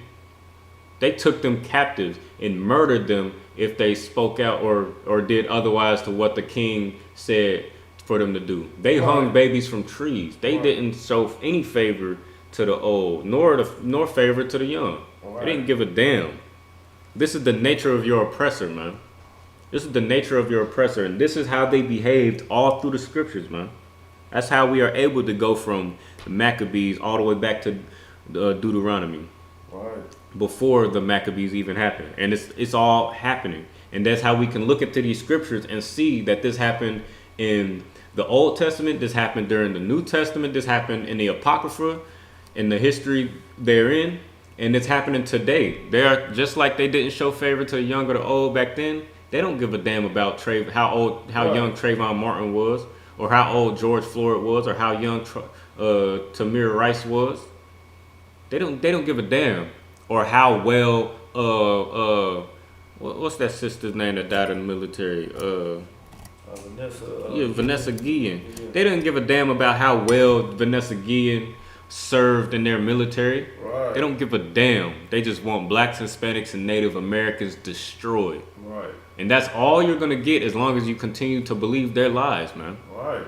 Because death is in the lie, man. But the truth provides life. That's right. Truth is life, and that's the only way to get life is to the truth. Salakia, that's the end of that Deuteronomy 28:50, right? Let me get verse that first Maccabees. We're gonna go to chapter 2, verse 10. This is the book of First Maccabees, chapter 2, verse 10. So this is so now let's get verse 1 real quick before we go to verse 10. This is the book of Maccabees, chapter 2, verse 1. In those days arose Mattathias. Mattathias, the Right. son of John, and the son of Simeon, a priest of the son of Jeruel from Jerusalem, Right. and dwelt in Modin. So this is a brother. This is a black man who arose out of our people, man. Son of Simeon. So he was what? So he's a. This is a Dominican brother. This is a brother from from the 12 tribes of Israel. He's who we would call the Dominicans today, man. Right. This is a brother who rose up and he had courage, man. Right. Though all his people were being slayed for having the same courage he had, he wasn't afraid to keep that zeal. Right. You know what I'm saying? Seeing his brothers and sisters be murdered, man, that ignited his zeal even more to stand on these laws, statutes, and commandments, to stand on his culture and in his truth, man. We're gonna find out. We're gonna find out exactly how his zeal was, man. Go ahead. Let's go to verse 10. This is the book of First Maccabees, chapter 1, verse 10. What nation have not had a part in her kingdom, Right. and gotten of her spoils? So what nation has not had a part in destroying blacks, Hispanics, and Native Americans, man? All right. This was happening back then, man. All nations came together, just like we read in Psalms 83. All nations came together for one consent to destroy you, black, Hispanic, and Native Americans, man. And they did the same thing here in 320 BC, where they came together to destroy blacks, Hispanics, and Native Americans. And Right. guess what? Read my mind. They did the same thing today, where they come together, the Asian community, the African community, the Arabs, and your oppressor. They come together in your neighborhoods and put poisonous foods in your neighborhoods with the Arabs and the Africans running those stores, creating food deserts. They sell you overpriced and they sell you cheap, overpriced beauty products to our women, and they put liquor stores and gun stores in your neighborhoods and churches on every corner teaching you lies. They come together. And all the while your oppressor is riding around in your neighborhood in police cars, you know what I'm saying, patrolling, waiting to kill a black, Hispanic, or Native American, man. They're doing this today, the same thing that they did so many hundreds of thousands of years ago, man.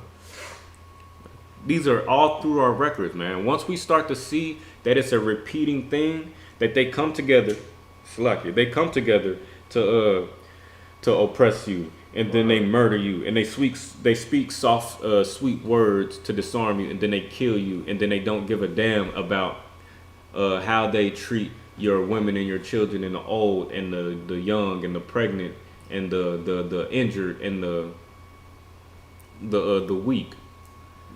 Like once we start to see that this happens over and over and over, then we'll start to recognize the lie so that we can stop falling for it.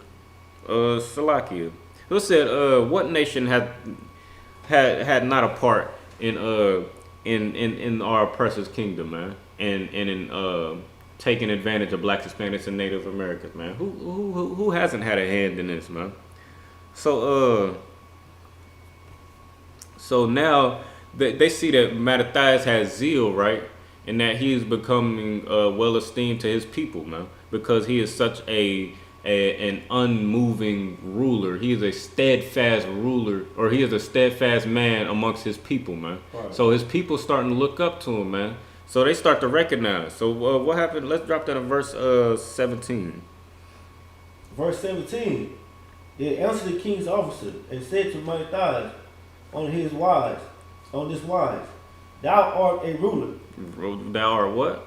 Thou art a ruler. So they looking at this man like, look, you got some we see that you got some zeal on you, and you know what I'm saying, your people are starting to look to you, you know what I'm saying, as if you're a ruler. Right. Go ahead, read on. And an honorable and great man in this city. So how do we just establish that your oppressor talks to you, man, when they want to take advantage of you, when they want to destroy you? They speak smooth, sweet words to you. He said, "Oh yeah, you a ruler, man. You are honorable. You a great man." And what else? And shredded with sons and brethren. And you are strong out here. You looking strong out here. You see, you got these strong sons surrounding you, man. You raising them up right to have the same zeal you got, and these brothers around you. You know what I'm saying? They willing to. You know what I'm saying? They see the zeal you got, and they that's rubbing off on them, man. You got it going on out here, man. You looking strong out here. Right. They speaking these smooth words. What verse 18 say? Verse 18. Now therefore come thou first. Do what? Now therefore come thou Now therefore come thou first. So because this brother looking strong, you looking strong out here, man. I want you to come first and do what? And fulfill the king's commandment. Fulfill who commandment? The king's commandment. Nah, the Most High's commandment. The king's commandment. So the brother's zeal comes from him keeping his commandments. He like, man, I see you got zeal. You looking strong out here. Come serve. Come do what this. Come do what King Antiochus wants everybody to do, man. Come sacrifice to these idols, man. Come, you know what I'm saying? Come. You know what I'm saying? Set the example, because I see you got some clout out here. You got some stature. You a giant out here. So why are they asking him to do this? Because if he was to do that wicked thing, then with his stature and his zeal that everybody looks up to, man, they not gonna quite understand it. But because they look up to and trust this person, this brother, that's gonna start a chain reaction, just like Martin Luther King, man. They, you know what I'm saying, our people looked up to Martin Luther King, to Malcolm X, to you know what I'm saying, Farrakhan. So when they integrate with their oppressor and do the thing that their oppressor tells them to do, and start making marriages with their oppressor, then that's what we do. We integrate. We all follow suit. We march in the streets begging our oppressor to love us, because that's what Martin Luther King did, man. We sleep with our oppressor because that's what Martin Luther King did. It's so that this is the angle that they coming at, man, and they using. So now this is the third time. This is the third time your oppressor has come to Blacks, Hispanics, and Native Americans to try and make a covenant with them, to try to get them to join with them, right? But what did Mattathias say? Go ahead, read verse. Where we at? Go ahead, read verse 19. Verse 19. Oh, Salakia, and what read the rest of verse 18. Salakia. Like as all the heathens have done, Right. ye, and the men of Judah also, and such as remain in Jerusalem. So shalt thou and thy house be in the numbers of the king's friends. So they saying, hey, look, just do this one thing for the king, and you're gonna be a king's friend, man. Go ahead and integrate with our people, man. We gonna consider you a friend, a brother, man. You're gonna be our brother from another mother. You gonna be, you know what I'm saying? We're gonna be tight. And then what else did they offer? And thou and thy children shall be honored with silver and gold and many rewards. And what? Silver and gold and many rewards. So they trying to bribe this man. Like, look, man, just do this real quick. Do this one thing, Jay-Z, and you gonna get paid. Endorse the drug game in your music, man, so that your people could, you know what I'm saying, hear what you talking about in your lyrics and just see the riches that you got from doing that. Right. So that they can follow after you. Go ahead and endorse this. Go ahead and endorse the, you know what I'm saying, invest into the prison system, Michael Jordan, so that the people who looked up to you, the Blacks, Hispanics, and Native Americans who looked up to you, can you know what I'm saying, they could keep on dying and killing over your shoes and going to jail and filling up these prisons, and then it's gonna make you rich. Go ahead. That's what they do today. They take the mighty, the giants of our people, and try to get them to publicly, you know what I'm saying, endorse this behavior so that we can follow suit. Just like Nick Cannon, man. He this whole time he on TV wilding out, telling jokes and all of that, and entertaining our oppressor, you know what I'm saying, being an entertainer. It ain't nothing wrong with entertaining, but you know what I'm saying. As soon as he said the black man is the real Jew, and you know what I'm saying, he starts saying those things and revealing that our oppressor, the so-called Jewish man, that he is an imposter. Man, they shut that show down so fast. They start hitting his pockets. They stopped paying him. So what did he do? He had to come back and apologize to our oppressor and tell lies so they can uphold the lie, so that he can put some money back in his pocket. And the whole time he knows it's not true, but once they hit his pockets, man, he no longer thinking about his people. He no longer thinking about revolution and freedom. He's thinking about money. He's thinking about money. And Most High in Christ, that our leader, Commanding General Yohana, is not. He can't be bought with $1. He cannot be. He cannot be bribed. That's right. Salakia, where we at? What does Mattathias say though? Verse 19. Then Mattathias answered and spake with a loud voice. Not with a quiet voice. With a loud voice. Not with a singing voice. With a loud voice. Nah, he said, I have a dream. With a loud voice. And he was loud and proud with what he said. Go ahead, read on. Through all the nations that was under the king's dominion, obey him. So though every other nation obey you and are afraid of you and fear you, what did he say? And fall away, everyone from the religion of their fathers, and give consent to his commandments. So even though our forefathers, even though the men before me, they signed the treaties, man.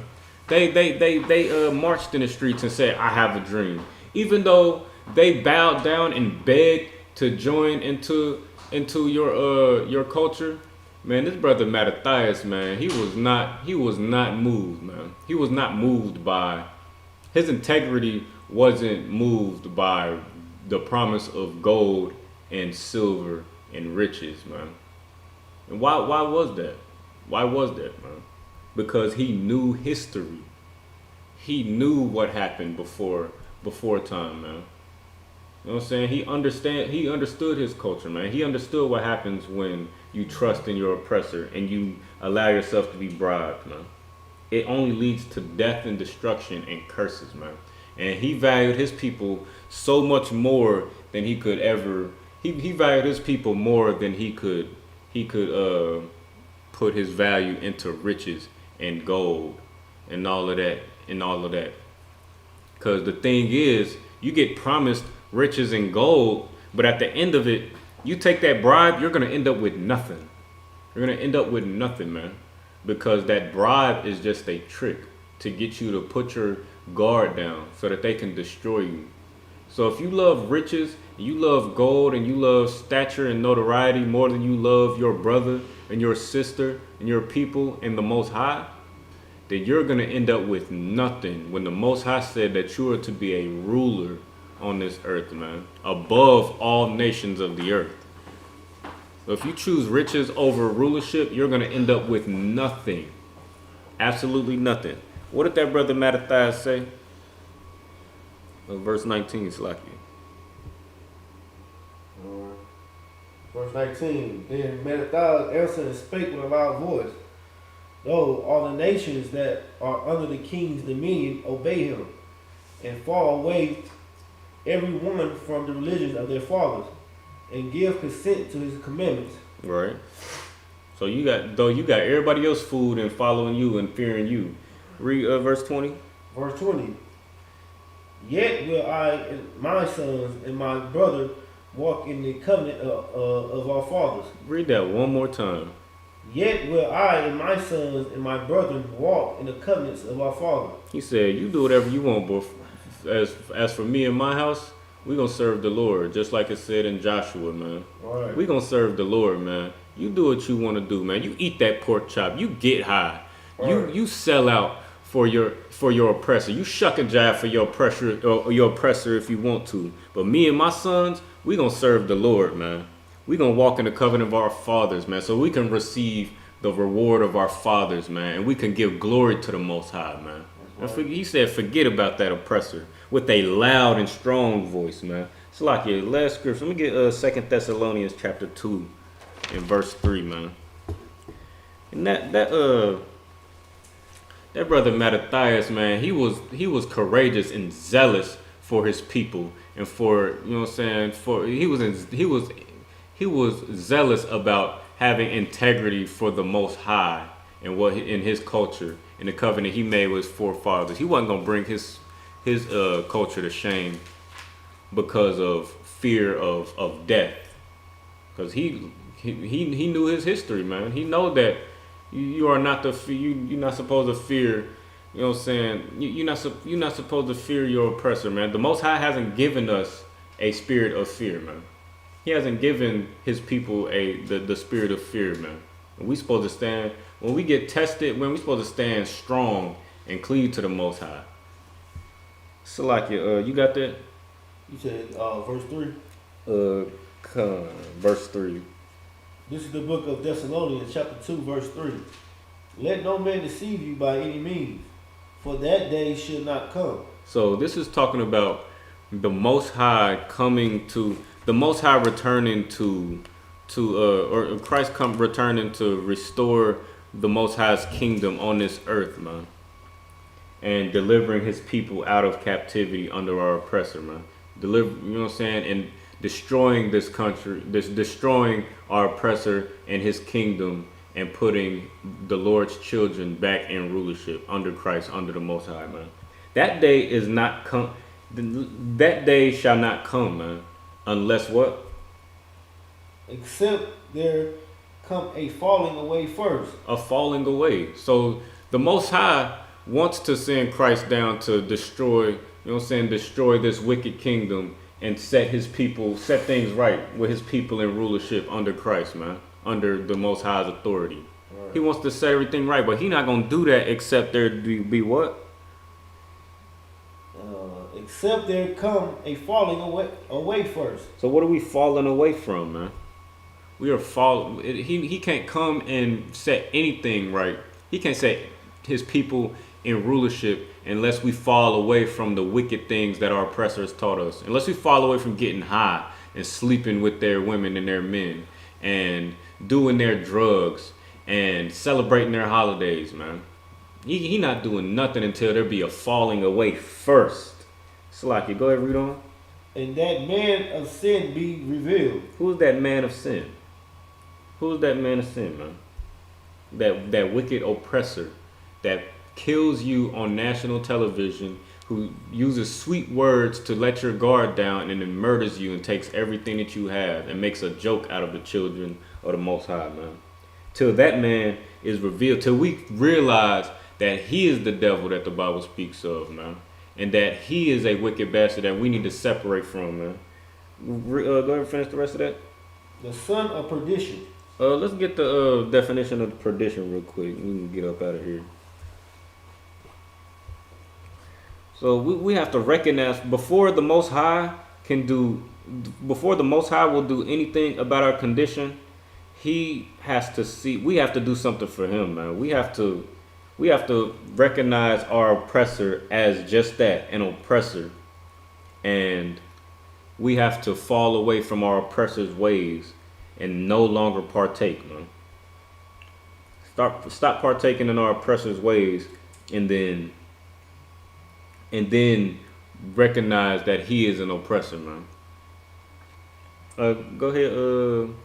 You got that definition? Come on. This is the definition of perdition. A state of internal punishment and damnation unto which a sinful and a unpenitent person passes after death. Right. So this is that son of perdition is a read that from the top again, Salakia. Well, from the verse. No, the definition. Yeah, the definition. The definition of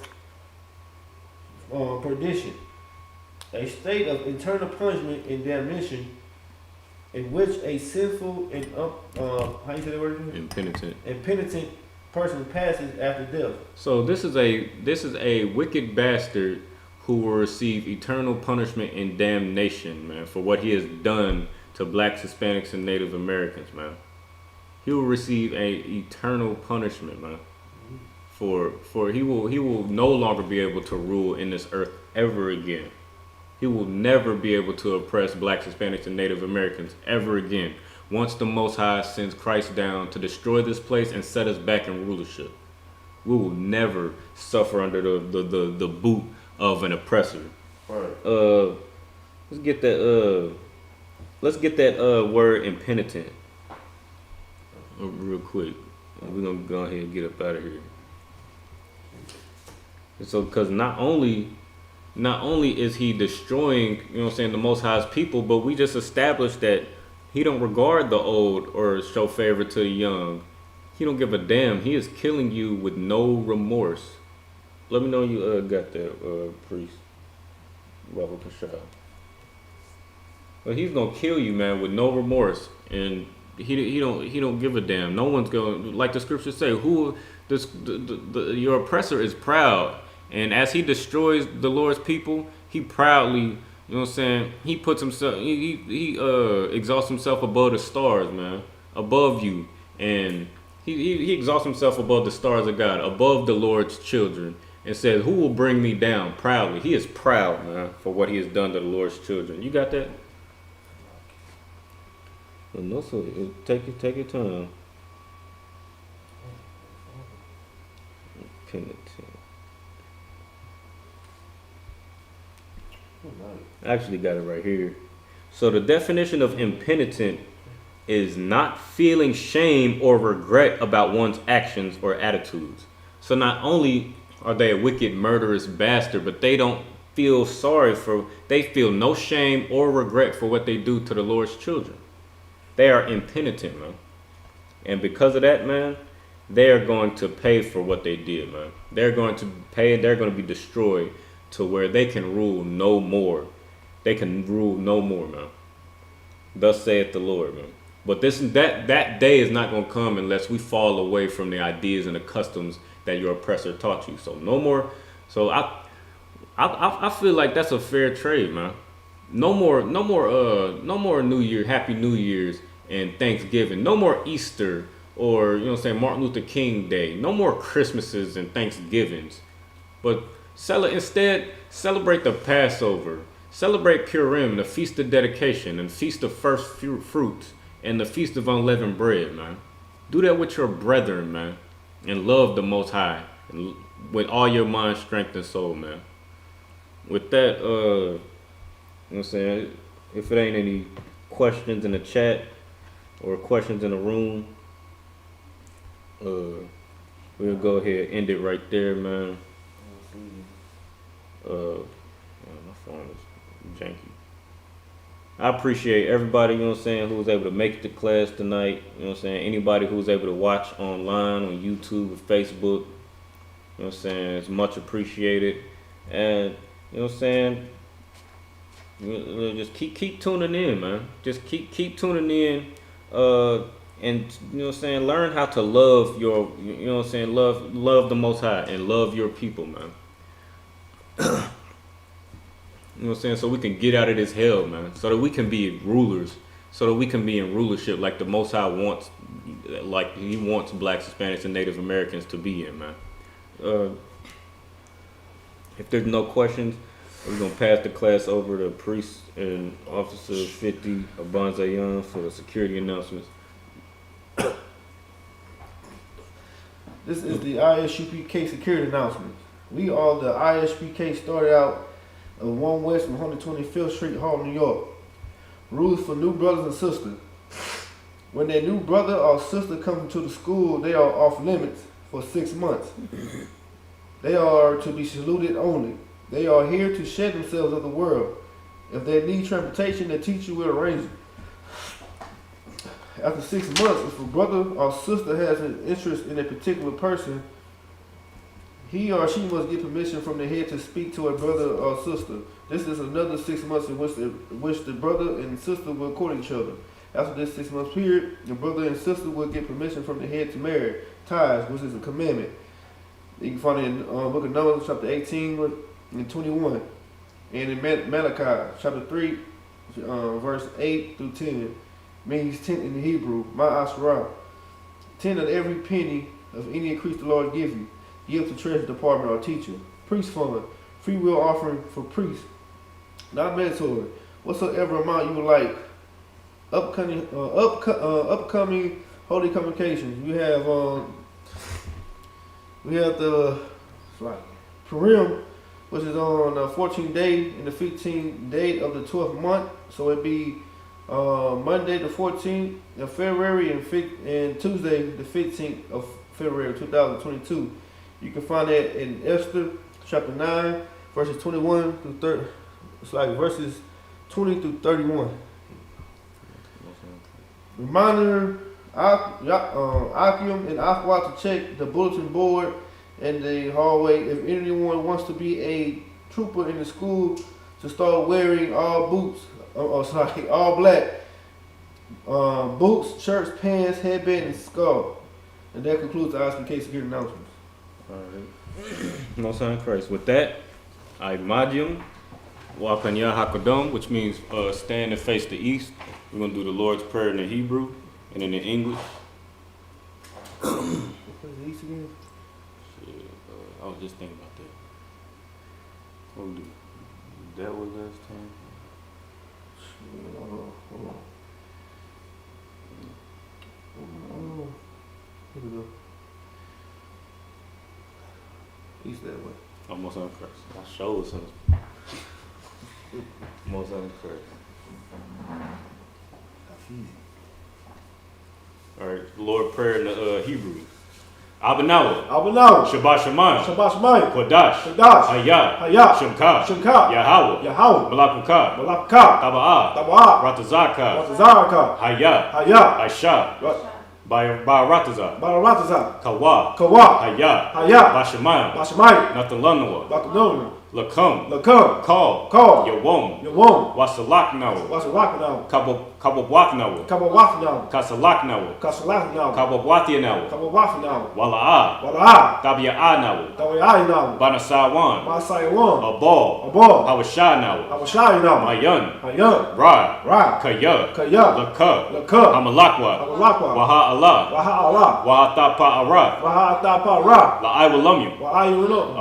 Aman. In the English, our Father, which art in heaven, hallowed be thy name. Yahweh, thy kingdom come. Thy will be done. In earth. As it is in heaven. Give us this day. Our daily bread. And forgive us our debts. As we forgive our debtors. And lead us not. Into temptation. But deliver us from evil. For thine is the kingdom.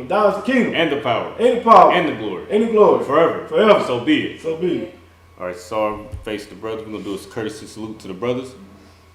In the Israel, Majah Shabbat, and Majah, Barak, Yahweh, Shem Yahushua, Barakatah, Yadimata.